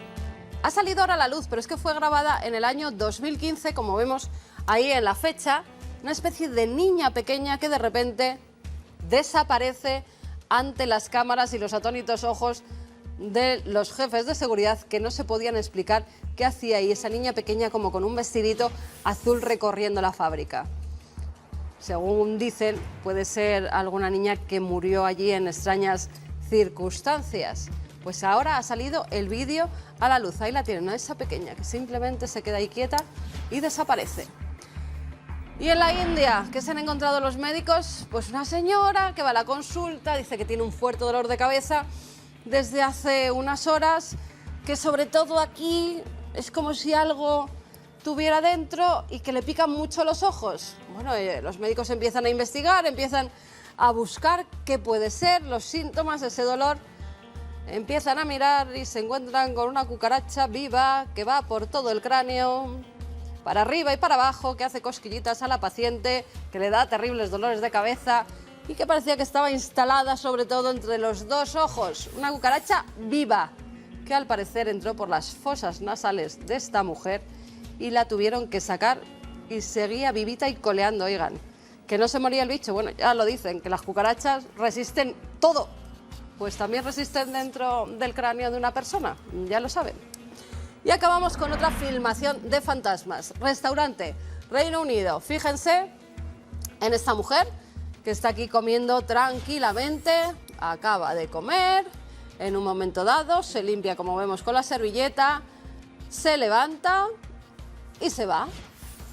La vemos además que se queda como por la barra, parece que va a pedir algo. Las cámaras de seguridad, todo esto, de nuevo, cámaras de seguridad de un lugar. Y fíjense lo que empieza a ocurrir aquí. La servilleta sale volando. Y por último, y lo que arma más escándalo son los platos, que hace que las chicas que hay aquí se queden atónitas porque ¿quién ha tirado esos platos? Fenómenos poltergeist en ese restaurante. Y es que enfocan las cámaras precisamente a esa mesa porque la gente que trabaja allí aseguran que no es la primera vez que ocurre esto y ya tienen verdadero pánico. Un fantasma juguetón que provoca fenómenos poltergeist.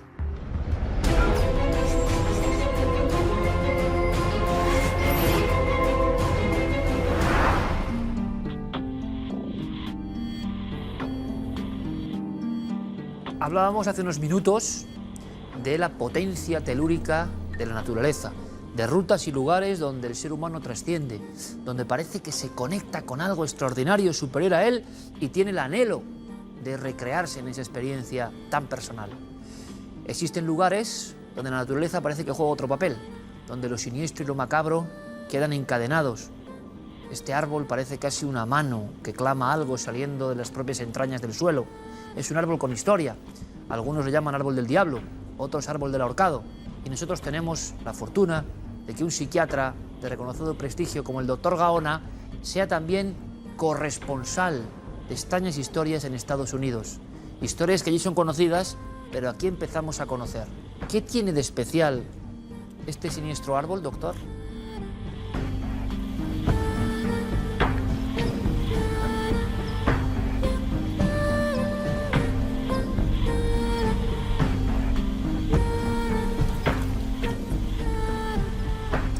Nos encontramos en Somerset, a unos 100 y pico kilómetros al sur oeste de Nueva York.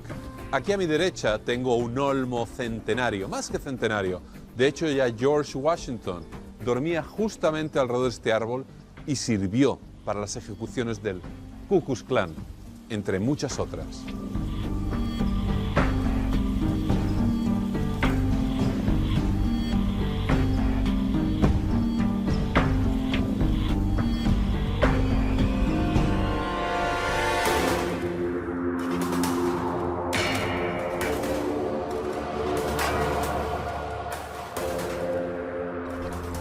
Doctor Gaona, buenas noches. Buenas noches, Iker. Como siempre traes recuerdos, que no sé si agradecértelo o no, pero ahí tienes una parte...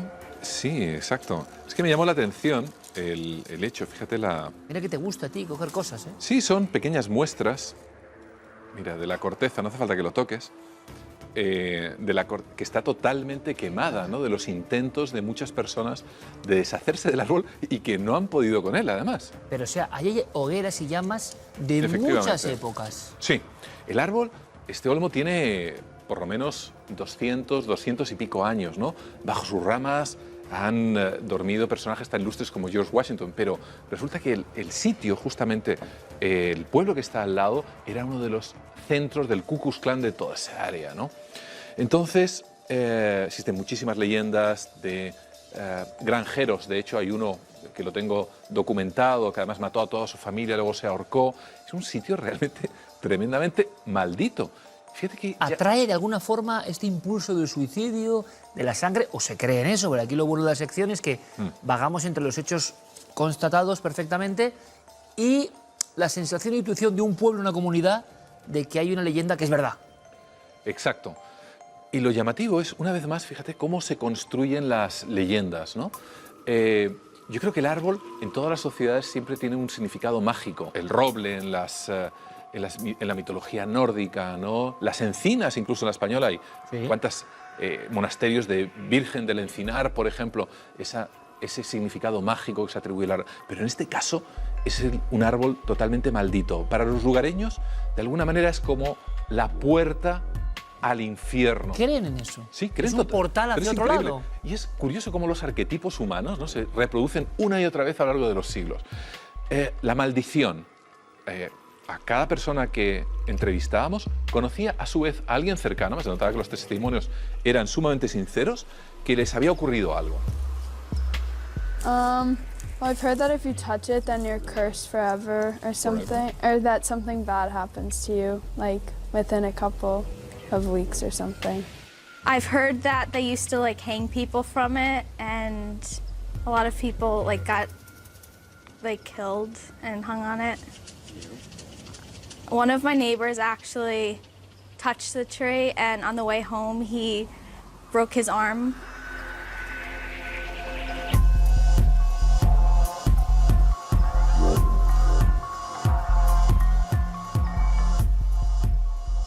Hechos tan aparentemente banales como orinarse en el árbol o intentar dañarlo, quemarlo, por ejemplo, aserrarlo, tenía marcas de hachazos, de sierras mecánicas. Bueno, el árbol tiene cicatrices por todos sitios.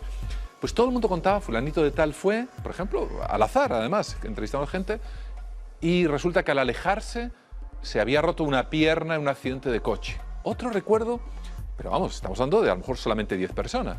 Se le había quedado trabado el acelerador nada más alejarse del árbol y había tenido un gravísimo accidente estrellándose en la siguiente curva. Otros, había fallecido un familiar inmediato en las siguientes horas. Es decir, todos los que habían intentado dañar al árbol. Efectivamente, todos los que habían intentado dañarlo, burlarse del árbol, tenían una experiencia tremendamente negativa acerca de... Yo estoy recordando, doctor, una vieja historia que tendría que documentarme más, a ver si va a ser el mismo árbol, pero en estas cosas que se cuentan a veces de sincronicidades o casualidades imposibles, la historia de dos personas que se baten a duelo, Estados Unidos, esta época, y uno salva la vida porque realmente la bala le pasa rozando y se clava en un árbol.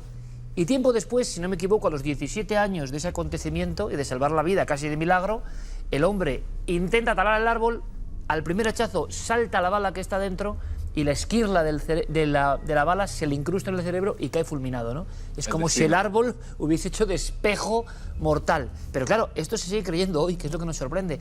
Y el tema del Ku Klux Klan, que es un gran tabú todavía en el convulso Estados Unidos de hoy, la presencia y las ejecuciones que pasa, que elegían siempre, como pasa con los nazis en otros lugares, este árbol. Este árbol es un árbol centenario, una gran envergadura, la verdad, y además cuyas raíces realmente, esto no es un mito, esto es realidad, están regadas con la sangre de docenas de personas que han colgado justamente de esas ramas como si fuesen frutas maduras. Y además, doctor, la sensación de que aparte de que haya un crimen o una constante sangrienta alrededor de un entorno, que puede ser un árbol u otra cosa, también está el factor polo de atracción, como ocurre, por ejemplo, y lo hemos contado aquí, el famoso Triángulo de los Suicidas en plena provincia de Jaén, a nivel estadístico, por supuesto, y sabiendo que hay gente maravillosa, pero se sabe que el nivel de suicidios ahorcándose en ciertos olivos y árboles supera en 300% lo que es la media normal. Y muchas familias enteras, doctor, y tú lo sabes, que decían que de pronto en la vida cotidiana y normal el árbol les llamaba. Casos concretos de 7 miembros de una familia que se han ahorcado en la misma rama. Efectivamente, esto es sería un poco relativamente común. Es el significado simbólico, es ese significado atávico del mal. Esos conceptos del bien y del mal, en el fondo, todos los tenemos.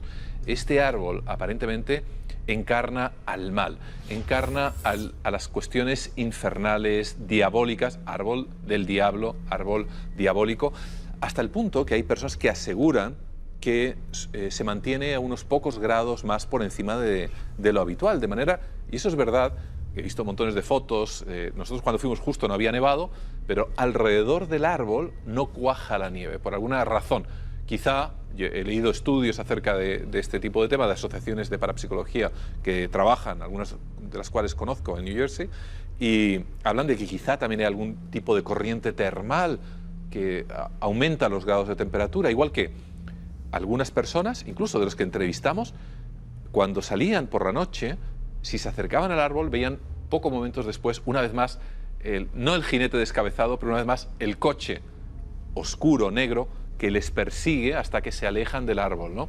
Se podía creer que a lo mejor que eran rangers, estos especie de policías, guardas rurales, que por la noche parece que el coche verde oscuro es más bien negro.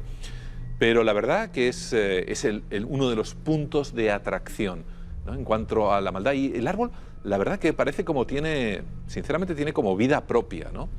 Es decir, quizás sea sugestión o no, pero cuando se le toca, de alguna manera se notan vibraciones y no hay ninguna carretera cerca. No solo eso, llegamos a poner en un momento dado, activar el magnetómetro, por ejemplo, de la tablet. No, cuenta, antes de eso, sí, doctor, que eso es importante y quiero verte además en el lugar de los hechos y en plena noche, como te estamos viendo ya, porque tú, bajo el árbol, empezaste a recordar historias de criminales que ya en tiempos más recientes habían empleado el árbol, yo no sé si como, no sé, como tótem o como altar de sacrificios, casos que no son ya del tiempo del Ku Klux Klan, sino más recientes. Más recientes, en los que algunos asesinos en serie, de hecho, se estrenaron justamente en ¿Eligieron el árbol? Eligieron este árbol para atar, en este caso, a sus víctimas, en este caso a 2 chicas, abusar de ellas, un oficial de policía de hecho, y finalmente, en este caso afortunadamente, las chicas pudieron escapar de las garras de este individuo durante la noche, durante un descuido de este, que luego además fue un asesino en serie. Se fue a Florida y allí también siguió en un momento dado delinquiendo. Es decir, este árbol realmente es el árbol maldito, es el árbol del diablo. Es un árbol que tiene una carga emocional tremenda. Fenómenos extraños, visiones raras, elementos que no entran dentro de lo lógico alrededor del árbol o en este entorno donde estabais en plena noche. Bueno, nos quedamos un montón de horas durante la noche, más allá de la propia medianoche, cuando ocurrían los supuestos fenómenos. Porque las personas testifican que eso ocurre, que pasan cosas ahí. Efectivamente. ¿Qué tipo de cosas? ¿Qué se ve cerca del árbol? Bueno, sobre todo sensaciones de personas que vuelven otra vez, de esclavos cuyo supuestamente alma desapareció en esa zona hace prácticamente un siglo. Y que el público y la gente ha llegado a ver ejecutados. Ejecutados alrededor del árbol. Y quizá el sitio también se presta a tener esas sensaciones muchas veces de aislamiento sensorial, ¿no? Imaginaos que te encuentras solo en lo alto de una colina, acompañado del árbol, soledad absoluta. Y es muy fácil, entre las sombras, los sonidos, empezar también que la imaginación se dispare. Pero se dispare o no se dispare, o quizá que también los filtros que habitualmente disponemos durante el día, que capan muchísimas sensaciones, sobre todo nuestras mentes occidentales, de repente se relajan. Y al relajarse, comienzan a impregnarnos de otro tipo de sensaciones que durante la normalidad no llegamos realmente a ver. Quizá el árbol sea una especie de lente que nos permite ver, nos permite como una gigantesca antena de alguna manera, nos permite sintonizar literalmente con cosas que sucedieron ahí. Ese árbol no está ahí por casualidad. ¿Por qué no han elegido otros árboles cercanos? ¿Qué es la atracción? ¿Por qué las personas se sienten muchas veces compelidas a odiar o a amar, dependiendo en un momento dado de la tendencia, el susodicho árbol? Hemos hecho un paseo, un vuelo mejor dicho, doctor, por unos montes que tú conoces, o un monte piramidal que tú conoces, porque hemos estado juntos ayer, el Monte Castillo. Sí. Y tú y yo nos dábamos cuenta, en mitad de esas maravillosas cuevas Patrimonio de la Humanidad, que había superficies perfectas para hacer arte o para comunicarse con sus ritos, y elegían de pronto durante milenios otro rincón que no nos dice nada. Parece que se elige algo por algo. Y hay ritos, es decir, todavía hoy hay algún tipo de ritos, de cuestión macabra, de señales, de algo que deje a alguien ahí. Sí. ¿Se sigue practicando algún tipo de ceremonia? Porque es muy Parece un reclamo incluso para las oscuridades, digamos, que buscan enclaves donde abrir puertas, ¿no? Efectivamente. Es un sitio conocido en toda la zona para hacer rituales, misas negras.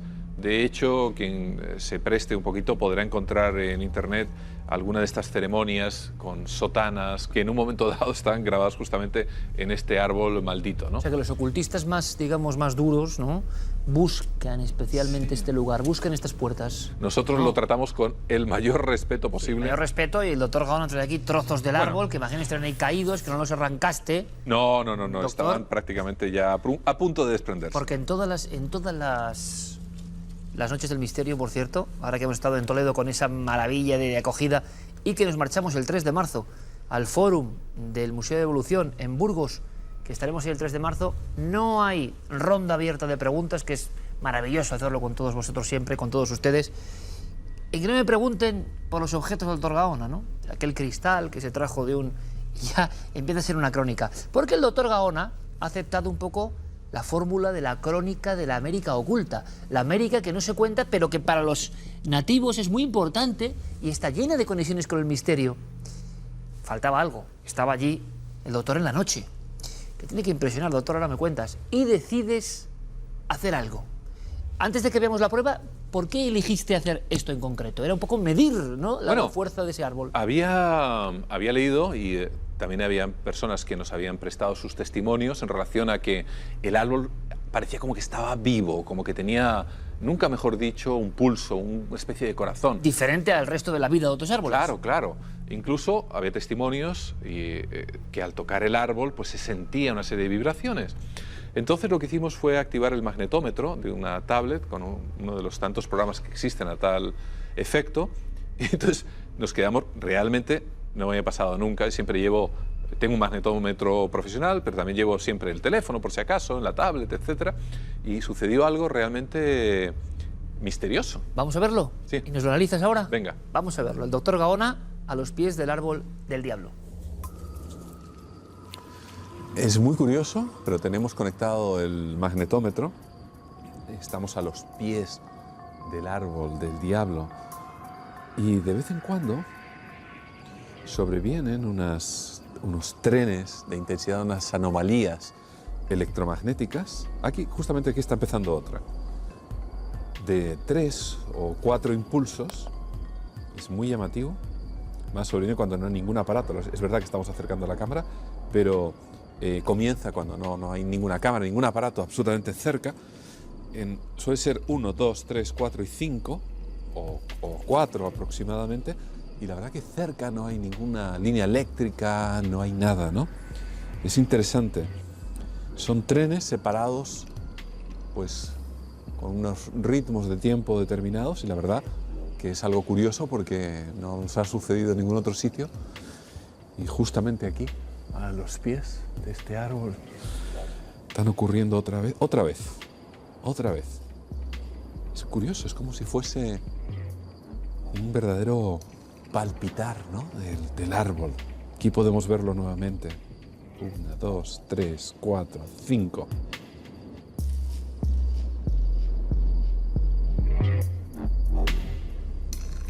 Análisis científico, doctor. ¿Qué está pasando? ¿Qué ocurre? ¿Por qué te llama la atención?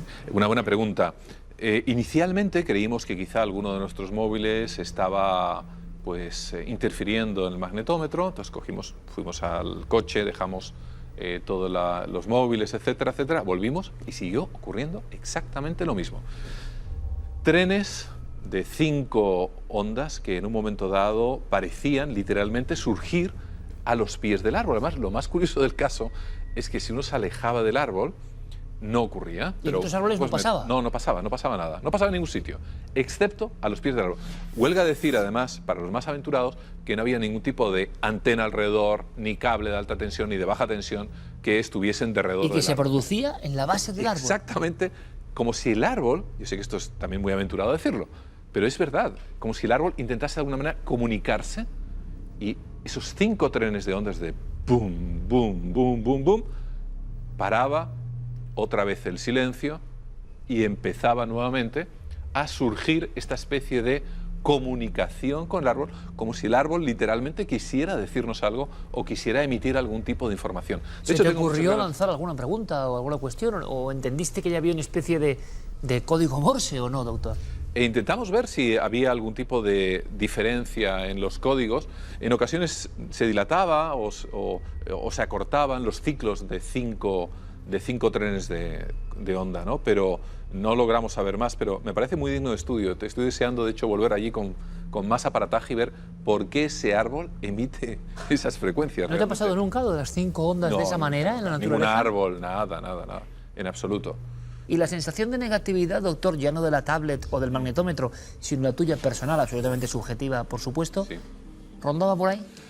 Es posible que esos trenes de ondas que se observan con el magnetómetro fuesen percibidos también por el cerebro, que es una de las teorías, lo que siempre andamos trabajando, ¿no?, con la cátedra del profesor Persinger en Canadá.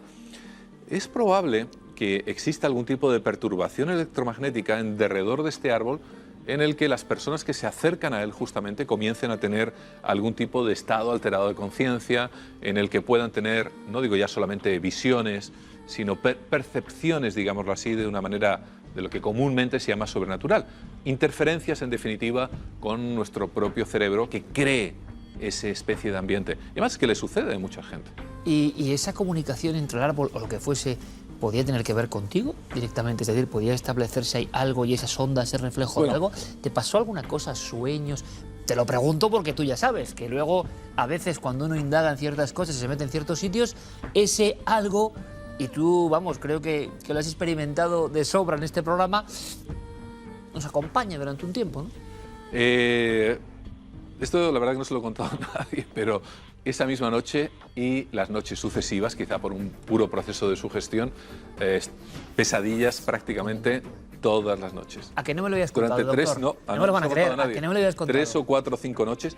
Y Te lo preguntaba exactamente por eso, porque me estaba imaginando que el árbol, como pasa con muchos temas, su forma de volver a aparecerse es en el sueño. Respuesta lógica, sugestión, bien. ¿Y si es otra cosa? Y luego una cosa muy curiosa también, las manos, las tuve ennegrecidas, no había manera de sacar el color de esa especie de hollín resinoso del árbol durante un montón de días.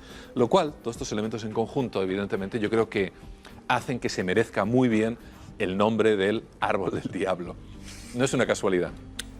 Qué grande el doctor Gaona, como siempre, sinceramente lo digo, y ustedes lo saben, son muchos los que siguen sus peripecias, porque realmente ya esto es una forma de contar las cosas distinta, completamente distinta, y llena de fuerza, ¿eh? Luego cada uno puede opinar lo que quiera, pero es curioso que en Estados Unidos este árbol tenga una leyenda tan sólida, basada en hechos reales, que se mantenga y que sigue ahí, en pie, enhiesto. Nadie lo derriba. A ver quién se atreve después de esto. Pero qué atávico, Iker, ¿verdad? Sí. Eso sucede en todos los pueblos, sucede en Europa, sucede en África, sucede en América. Siempre hay ese tótem, ese árbol que hunde las raíces dentro de la tierra y que de alguna manera nos conecta con otros mundos, otras realidades.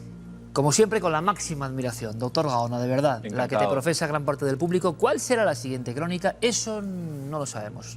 Ustedes ven que nos guardamos ese en la manga. Él no sabía, por supuesto, no sabía ninguna pregunta. Aquí no somos de los que llevamos las preguntas. No. Él no lo sabía, pero yo intuía su respuesta. Intuía que, de alguna manera, la lámina de los sueños posterior a ciertos acontecimientos es empleada por estas cosas y casi es mejor pensar, doctor, y tú sabes mejor que yo, evidentemente, como psiquiatra, mejor pensar casi que son sueños. Aunque hay una pregunta ahí por responder, ¿eh? Efectivamente. Doctor, gracias. Ya no sueños con el árbol, ¿no? Ya ha desaparecido. Ya está. Menos mal. Doctor, hasta la próxima. Buenas noches. Gracias. Continuamos con más cosas en Cuarto Milenio.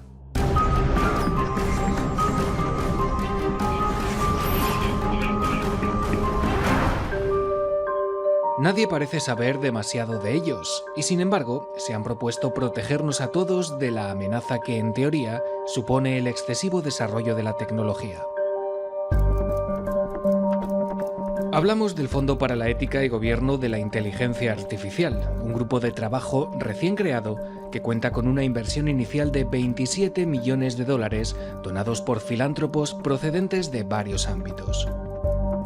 Entre sus analistas hay expertos del Instituto de Tecnología de Massachusetts, de la Universidad de Harvard y de otras instituciones más desconocidas como la Fundación Knight, presidida por el periodista y abogado Alberto Ibáñez.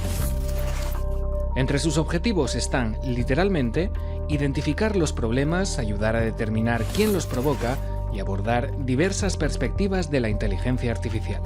Solo así, según ellos, seremos capaces de minimizar su daño potencial. Un daño que estaríamos minusvalorando al rodearnos de este tipo de avances a diario y cuya expansión afecta ya a casi todos los ámbitos de nuestra vida. Nuestros coches se conducen solos, nuestros trabajos están automatizados y gran parte del funcionamiento de las ciudades se basa en esta tecnología. Sabemos cómo desarrollarla, sabemos cómo potenciarla, pero quizá no somos del todo conscientes del reto que supone conciliar este tipo de sistemas con la ética y los valores humanos. Aunque acaba de nacer, el grupo ha reconocido ya su propia debilidad y ha expresado que es posible que las grandes industrias, no tan preocupadas por nuestra seguridad, acaben eclipsando sus actividades. Pero si no hay nada de lo que preocuparse, ¿por qué Google acaba de patentar un botón rojo que, hipotéticamente, permitiría desactivar en cuestión de segundos todos sus sistemas basados en inteligencia artificial?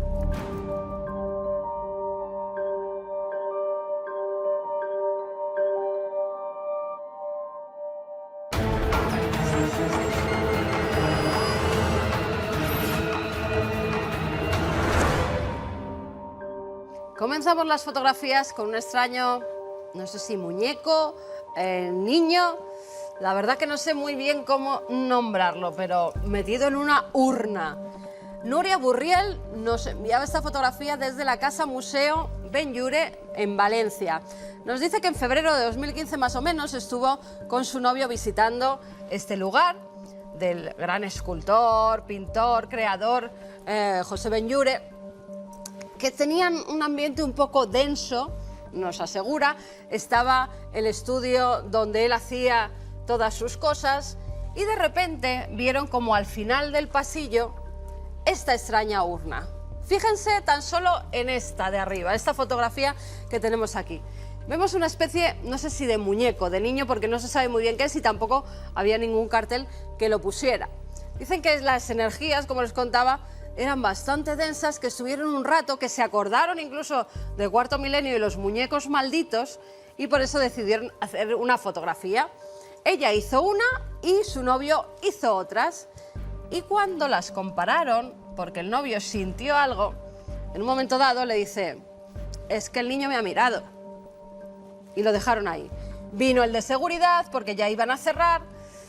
Le preguntaron: oye, ¿alguien ha sentido aquí pues algo extraño? ¿Pasan cosas raras? Le dijo que sí, que más gente había sentido cosas extrañas, pero fíjense en la imagen. Voy a ampliarla gritando las demás y ustedes mismos van a ver la diferencia que hay entre las dos tomas. Verdaderamente parece que ese niño, muñeco, lo que sea, ha girado su cara e incluso la mirada, ¿verdad? Y parece estar fijo en la cámara que llevaba el novio de Nuria. Incluso parece que ha variado en la posición y se ha girado completamente. Tendremos que ir a investigar este sitio porque si pasan cosas extrañas, pues habrá que mirarlo. Fíjense, en esta posición se quedó como mirando. Guillermo dice: bueno, es que a lo mejor tomó la fotografía desde otro ángulo, se agachó y el niño sale como si estuviera más girado, pero tampoco lo tiene muy claro, porque realmente parece que incluso ha variado la mirada que tenía y los ojos se han puesto como más en medio. Así que si alguien ha tenido sensaciones extrañas en este sitio, si alguien más tiene fotografías o desde el propio Museo Ben-Llull nos pueden contar la historia de qué es esto, un niño embalsamado, un muñeco, un maniquí. Bueno, pues pedimos ayuda. Luego daremos las vías de contacto, a ver si nos puede ayudar nuestro público o incluso gente de ese museo. Y nos vamos hasta el cementerio de Elizondo, en Navarra, donde María José Graciarena Goñi estuvo y realizó varias fotografías. Y detrás, como dos gigantes, ¿no? Como dos sombras muy altas, incluso más altas que el muro, la tapia del cementerio. Fíjense que parece incluso que están dibujadas como por encima de esa tapia. ¿Qué puede ser? Pues Guillermo nos dice: únicamente podría ser algún mausoleo, la sombra de algún mausoleo proyectada en esa parte. Pero digo yo, se proyectaría solo en el muro, ¿no? No en los árboles que hay detrás. ¿O sí? Bueno, yo realmente no lo sé, porque mucho de fotografía tampoco entiendo. ¿Pero esas sombras se pueden proyectar también por detrás? ¿O había algo verdaderamente raro en este cementerio? Bueno, si lo han visitado, si también les han salido estos gigantes, si nos pueden dar alguna solución al niño anterior, niño maniquí que no sabemos lo que es, ya saben que hay varias vías de contacto. Un teléfono de WhatsApp, 683-144-183, nuestro correo electrónico, cuartomilenio@4.com, y en las redes sociales, tanto en Twitter como Facebook, síganos en Nave del Misterio.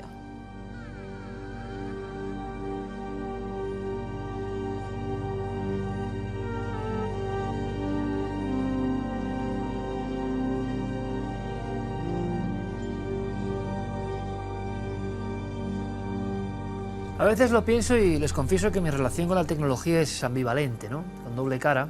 Por ejemplo, yo no llevo móvil, tengo un móvil para emergencias, pero es que luego nunca lo llevo encima. Y suena anacrónico y extraño. Un día me encontré con Garci, creo que se los conté, el gran Garci me decía, debemos ser los únicos, ¿no?, que no llevamos móvil. Sin embargo, estoy muy atento a la tecnología porque creo que mucha de ella es liberadora absolutamente y que nos proporciona grandes cosas. También está el lado oscuro, evidentemente, y aquí lo hemos comentado 20.000 veces. Yo tengo un Twitter, porque era mi amigo Guillermo León, está con 20.000 cosas y empecé a ayudarle mandando algunos mensajes. Es Nave del Misterio. ¿Y saben qué mensajes tienen más aceptación? Porque lo de Twitter, por ejemplo, es curiosísimo. Uno puede sondear o ver de inmediato el impacto que tiene un mensaje. Claro, lo que no puede estar es atrapado ahí, ¿no? Pues los de nostalgia. Los que reconcilian a muchas personas con su época de paraíso perdido. Hace poco me he comprado un libro, por ejemplo, de retroinformática. Soy muy fan de los Atari. ¿Ustedes se acuerdan del Atari? Yo tuve un Atari en su día. Era como la protoconsola.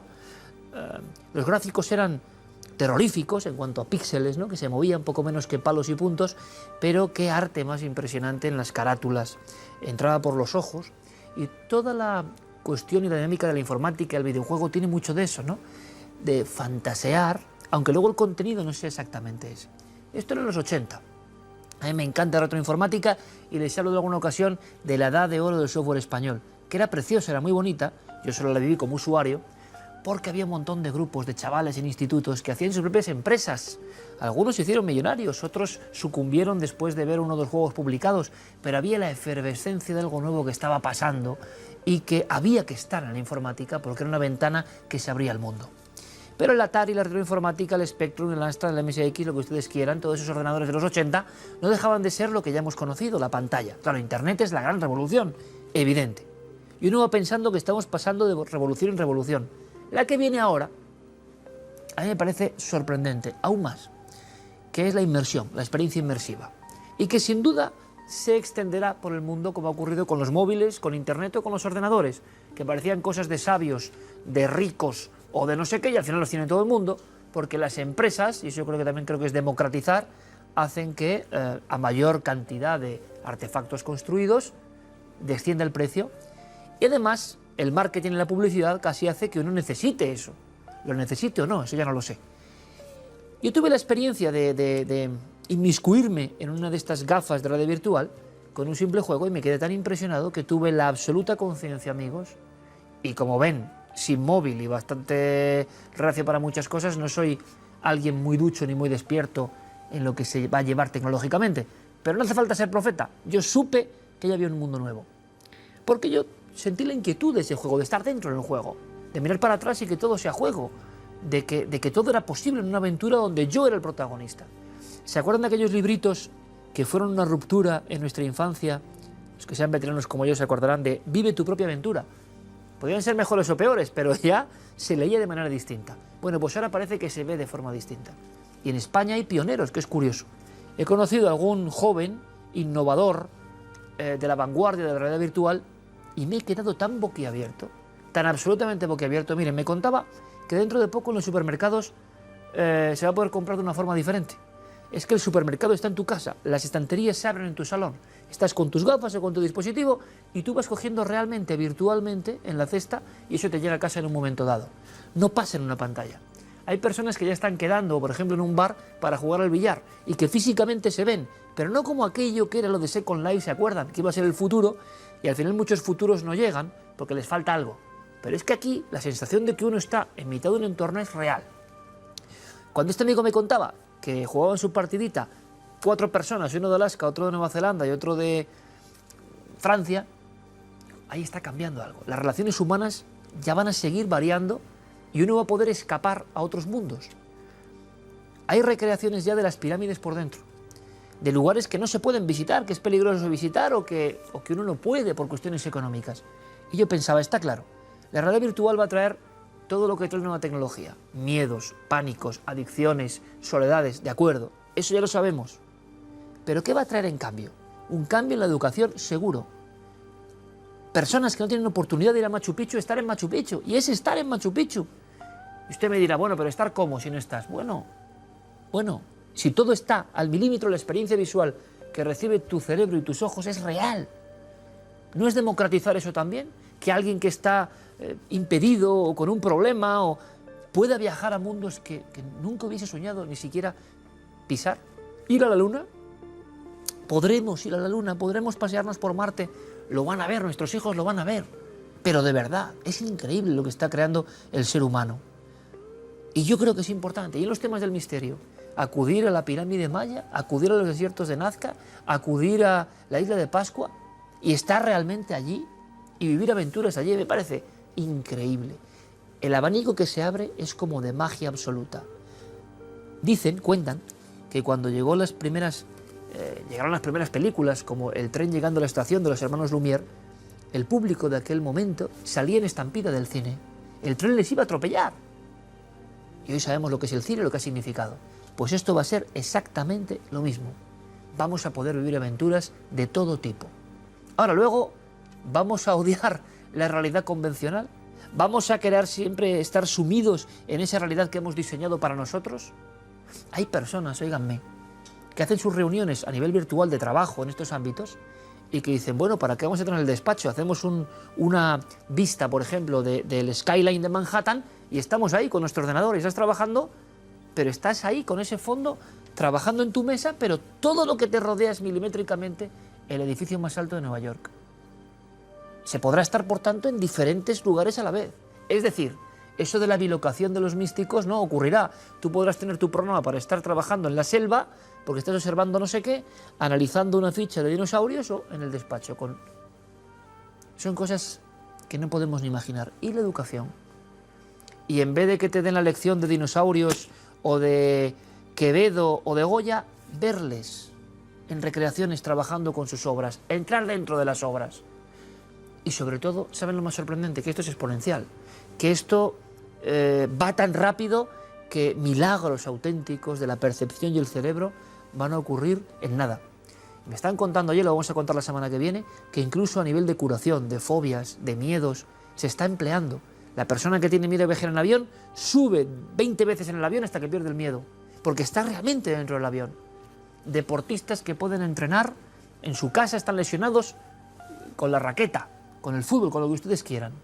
Poder teletransportarnos, poder bilocarnos, lo que era imposible, vivir otras vidas que en el fondo es la gran fantasía del ser humano, esté uno contento con su vida o no. O sea, es tan alucinante que me parece que se cumple esa máxima de cualquier tecnología superior será indistinguible de la magia. Y está pasando ya. Nos parece magia. Y hay personas en este mundo ahora mismo, mientras usted y yo estamos hablando por la pantalla de televisión, que sería magia antes, parecería magia, que están en estos otros mundos. Hemos hablado de dimensiones nuevas. Bueno, ya están aquí. Tenemos que hablar de eso. ¿Usted ha probado la realidad virtual? ¿Lo ha probado? ¿Lo ha vivido? Pues yo se lo recomiendo. Y fíjense, que todavía no llevo ni móvil prácticamente. Se lo recomiendo. Es un salto infinito, un salto nuevo. La semana que viene voy a convocar a especialistas de todo esto. ¿Cómo se comporta nuestro cerebro? Con el miedo, con la ilusión. ¿Podemos volver a ser niños en otros mundos? Vamos a debatirlo. Les invito a ese programa porque es un tema de vital importancia y lleva un año prácticamente de nacimiento. Por tanto, les emplazo más que nunca para dentro de 7 días. Gracias, amigos.